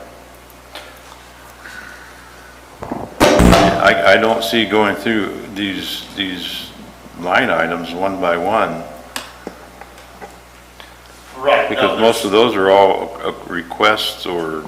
Right, no, and I didn't want to go through those. I was originally talking about starting with attachment A, 1 through 13. Yeah. I don't think we need to go through the entire list over here farther down. I mean, that's a whole other thing. Can we do the Under- sheriff next week? Can we do this and then deal with the sheriff next week? I think that's part of the point Mr. Toffenelli's making. Okay, yeah, let's do that. Let's just, yeah. 'Cause, Yes, yeah, we'll be here all day. Right. Mr. Garrett, Yeah, if we're going to do this again next week, there's no way that I'm going to throw a temper tantrum if we end up giving away an extra $900,000 in TOT that we don't have, and that we're giving out proportionally to 25, 25, 25. That money, they've got a budget. Yeah, we cut them in half. We can make them whole. But I think it would be really premature to give away money we don't have and then make assumptions that, we're going to increase the Visitors Bureau by how many hundreds of thousands of dollars? Is that really what we want to do? Because that's what this says. right, that's why we have. So, do we really need a flatbed truck right now for mid-budget? I mean, there's a lot of extras in here. There is. And this is not, I think we have to be judicious and conservative. That's how we, I don't know, it just becomes a wish list at midterm. I'm happy to come back next week. Attachment A, 1 through 13, are the things that the CAO recommended based upon needs. And that total is $353,229. So we're looking at two different things here, Mr. Government. No, he's adding in the revenue. That's a net number. So he's adding in this TOT number, monies, and then he's subtracting out. And that's how we're getting to a net of adding 353,000.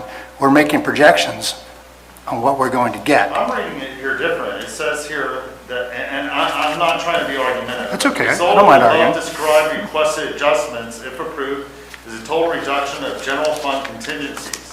However, given the increase in revenue overall in the general fund, the net increase to the general fund contingencies will be $748,192.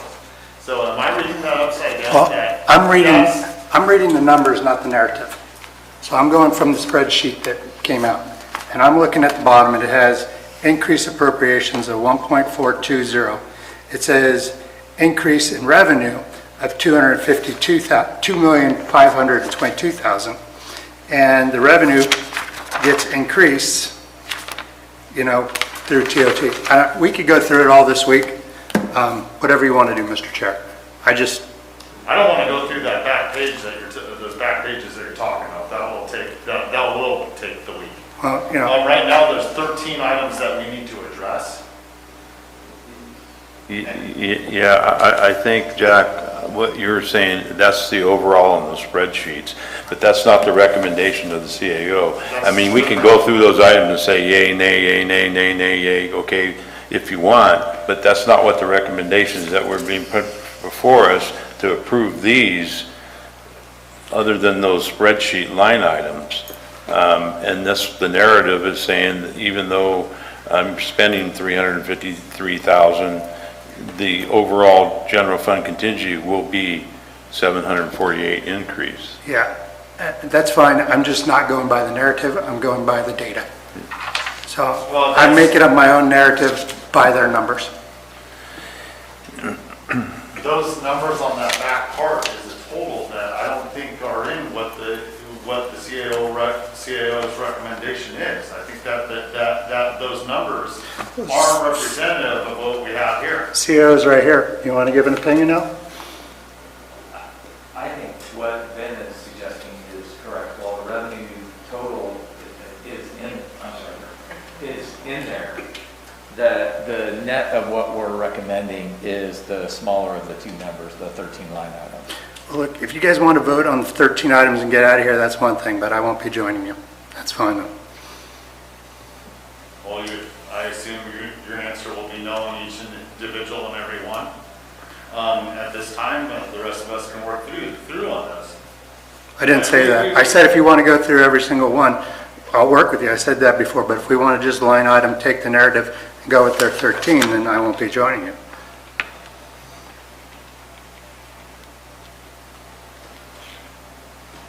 You only need 4.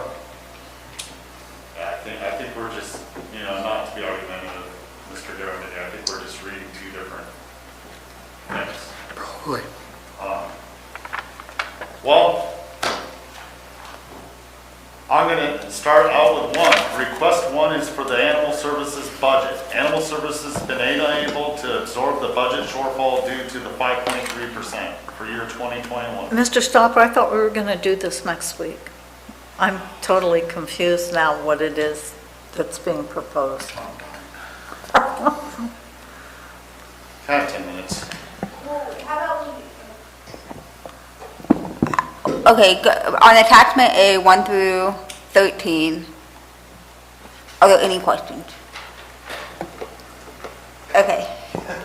Okay, Mr. Chair, in order to save time, and Marita, Jack has given his view, if I make a motion to accept attachment A, 1 through 13, as presented to the board and what it is here, I will present that as a motion. If there's a second, then we can vote on it. If there's not, it dies for a lack of a second. But to go through each one of them, unless a supervisor wants to pull out an individual one, you can ask, is everybody in agreement on a 13, or does one supervisor wish to pull one of these items out from this? And just like you do on the consent agenda, we can discuss that later, but make the motion to take the other 12 or the other 10 and go forward that way. Otherwise, I offer an amended motion. An amended motion is minusing out the sheriff's request, that we will deal with that later. Right, and can we make it clear which items those portray? Everywhere where it says sheriff. on the 1 through 13, you have dispatch, which is number 10. 10. You have, I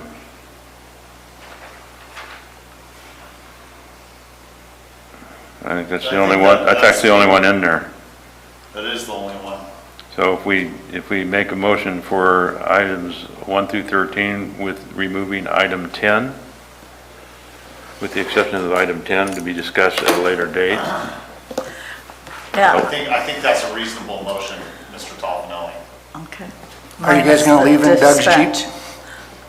Yeah, and I'm going on the basis of things happen during the year. They submit their budget, and it's all done by the end of May. We do a final one in September. Things change, situations change, and if they cause problems during mid-year budget, we'll remember it going into budget year next year, into next 21-22 budget. So I just have to respect that the departments are doing their job. If there's something I have a question or a problem with, I will deal with Ms. Von Lava on that. I believe I asked all my questions when I went through the items in the appendix. So I will second Mr. Tuffanelli's motion. Amended, minus 10. Minus 10. Okay, so we have a motion and a second. At this time, as amended, I would ask for a vote of the board. All those in favor? Aye. Aye. Those against? Sorry, my mic wasn't on. All right, so the adjusted Attachment A. to attachment A, minus 10, passes on 4-1 on the CAO's recommendation. We're going to bring back the sheriff's budget next week for adjustments. Mr. Toffenelli, is there something? Yes, we also have 3 items that are personal requests, and number 1, I don't know if he's going there. Yeah, no, please. I was going to bring those up, and everything else we didn't touch with it, because, there's, I'm sorry, I'm stuttering out now, I'm just. The one number 1 is the sheriff jail, so we're going to remove that one and not have anything to do with that until next week when we have that budget straightened out. The next one is IT, and I would support what they're asking for. It's only a $5,300 increase for a vacant accounting technician 3 position to an administrative assistant 1 position. So I would feel fine and okay on that. The other one is HHSA, which is non-general fund, and reading it and what it's saying is I would be in favor of that also. Okay. So we'll bring it back next week. And that concludes our regular meeting, I do believe. No.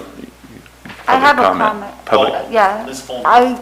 I'm sorry. No, I just want to be clear though to the CAO's office, coming to the end of the year budget, into the new year budget, I think we need to do what Jack Mr. Garamendi and I were talking about of how are these things getting vetted? And what is the process so one department isn't competing against the other? And I think that we should really need to consider what, and use the end-year budget as a look-through for all of us to see what we need and what we're expecting to meet Yeah. these expectations. It would seem that the departments that didn't get in on the gravy train or just missed the boat.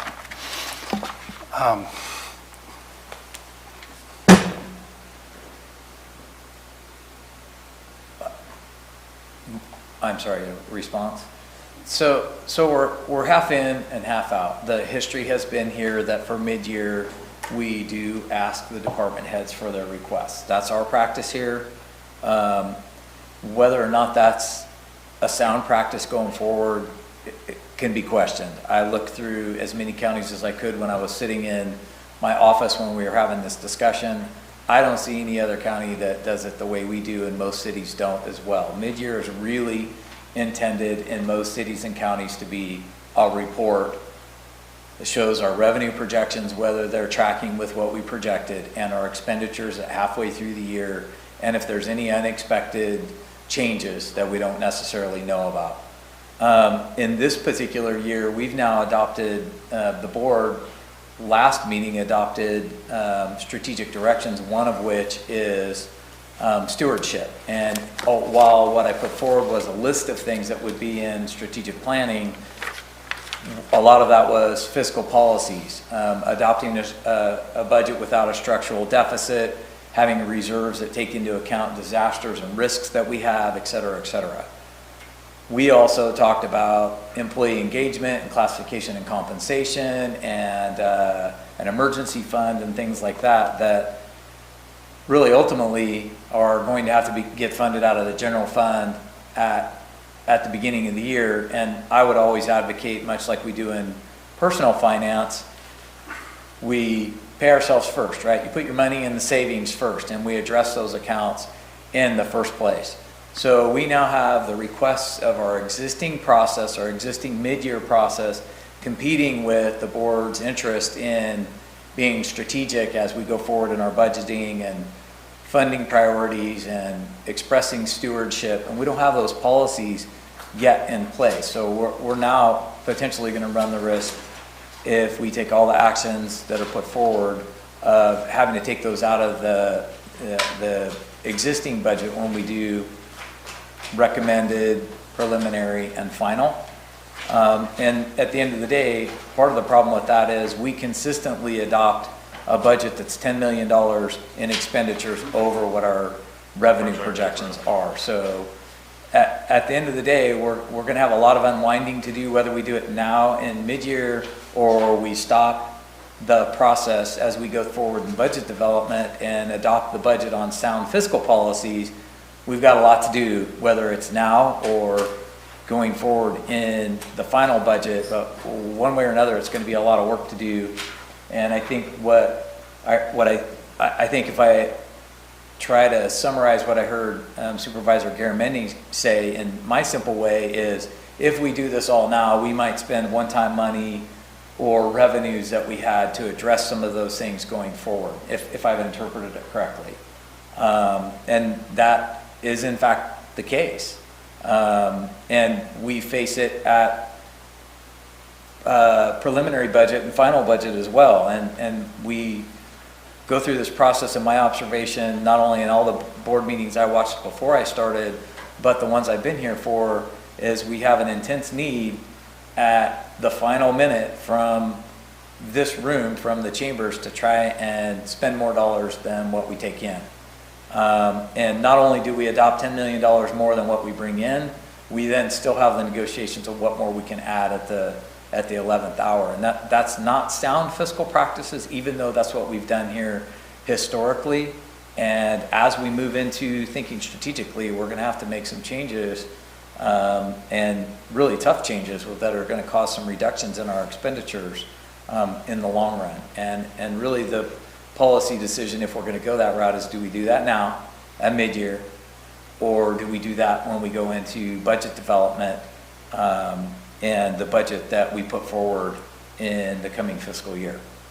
The tough choices today or 4 or 5 months from now. I do agree with Mr. Garamendi and Ms. Bollendorf and Mr. Alt, for that matter, on the mid-year budget issue. I mean, it's definitely a past practice that has continued, and I would hope that we could adjust that and do a more sound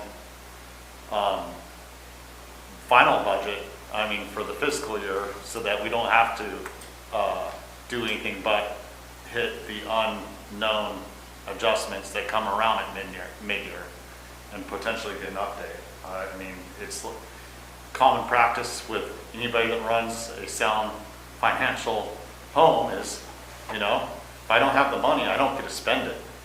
You know, if you get too far down in credit and you're spending the money faster than it comes in, you're gonna be upside down very, very quickly. So it's a very, very good point. With that, we're gonna, unless there's any other comments. Huh? Public comment. Oh, public comments. No, we didn't. We already voted. Any public comments?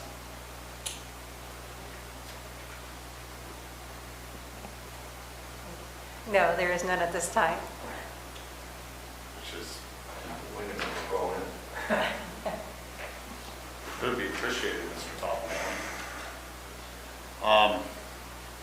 Comes to, let me grab my thing. So with that, we'll move on to supervisors' announcements. In compliance with Government Code 53232.3D, board members shall provide brief reports on any meetings attended at the expense and local agency and may make other announcements or report out.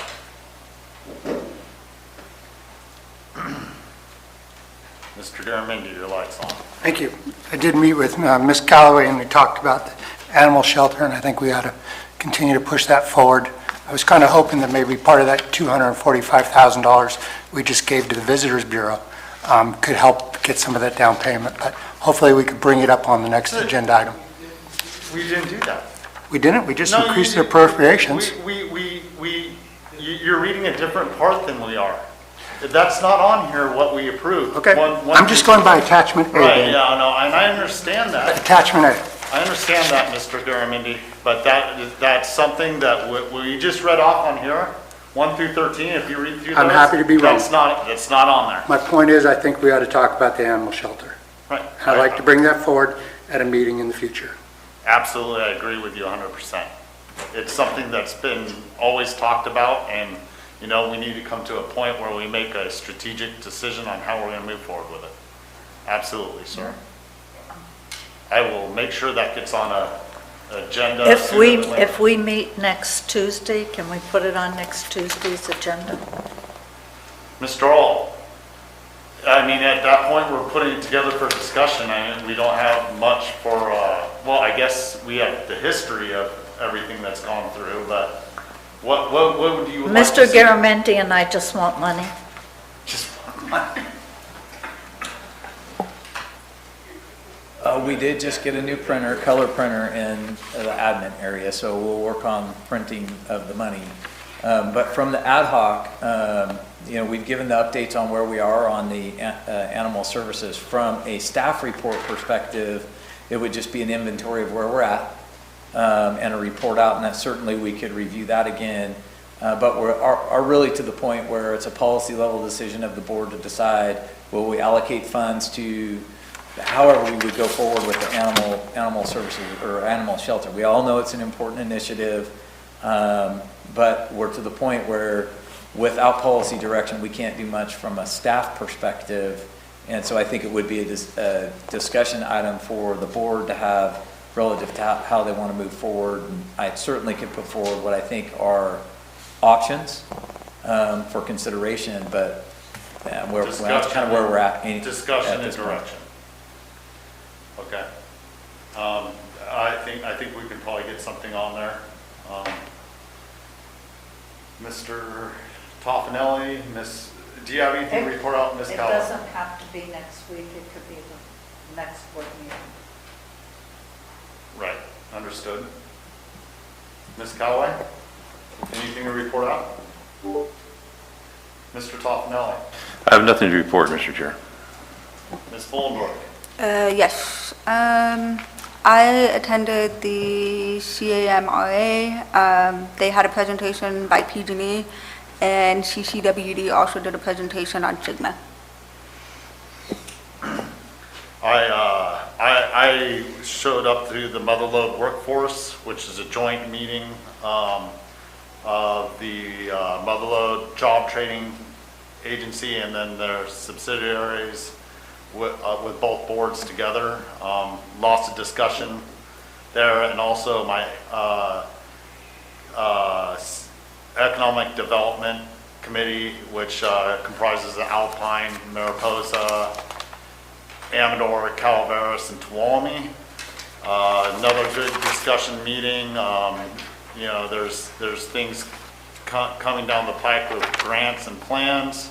I'm working with Kathy Galino on a lot of these issues, and most of the counties, we sit here and talk about our budget, our TOT, you know, isn't bad, but Mariposa said that, you know, them being right next to Yosemite, they lost over $16 million from their general fund with the loss of TOT because Yosemite closed down last year. So we have issues, but we need to be thankful that we don't have an issue of a loss of regular revenue like that in our county. With that, I'm going to close the board. Oh, yes, ma'am. Chair Supper, can you clarify for next Tuesday, this will be a special meeting, and if so, time? We'll meet at 9 a.m. That way we can get it done earlier in the day, hopefully, iron out those last few issues. I would hope to be done by lunch, so. And as Ms. Callaway said, we don't need to add the animal services to the very next meeting. We can wait till a later date, hopefully soon in March. So 9 a.m. With that, we'll close our meeting. Just to clarify, we'll be going back into closed session. Yes, we are going back into closed session this February.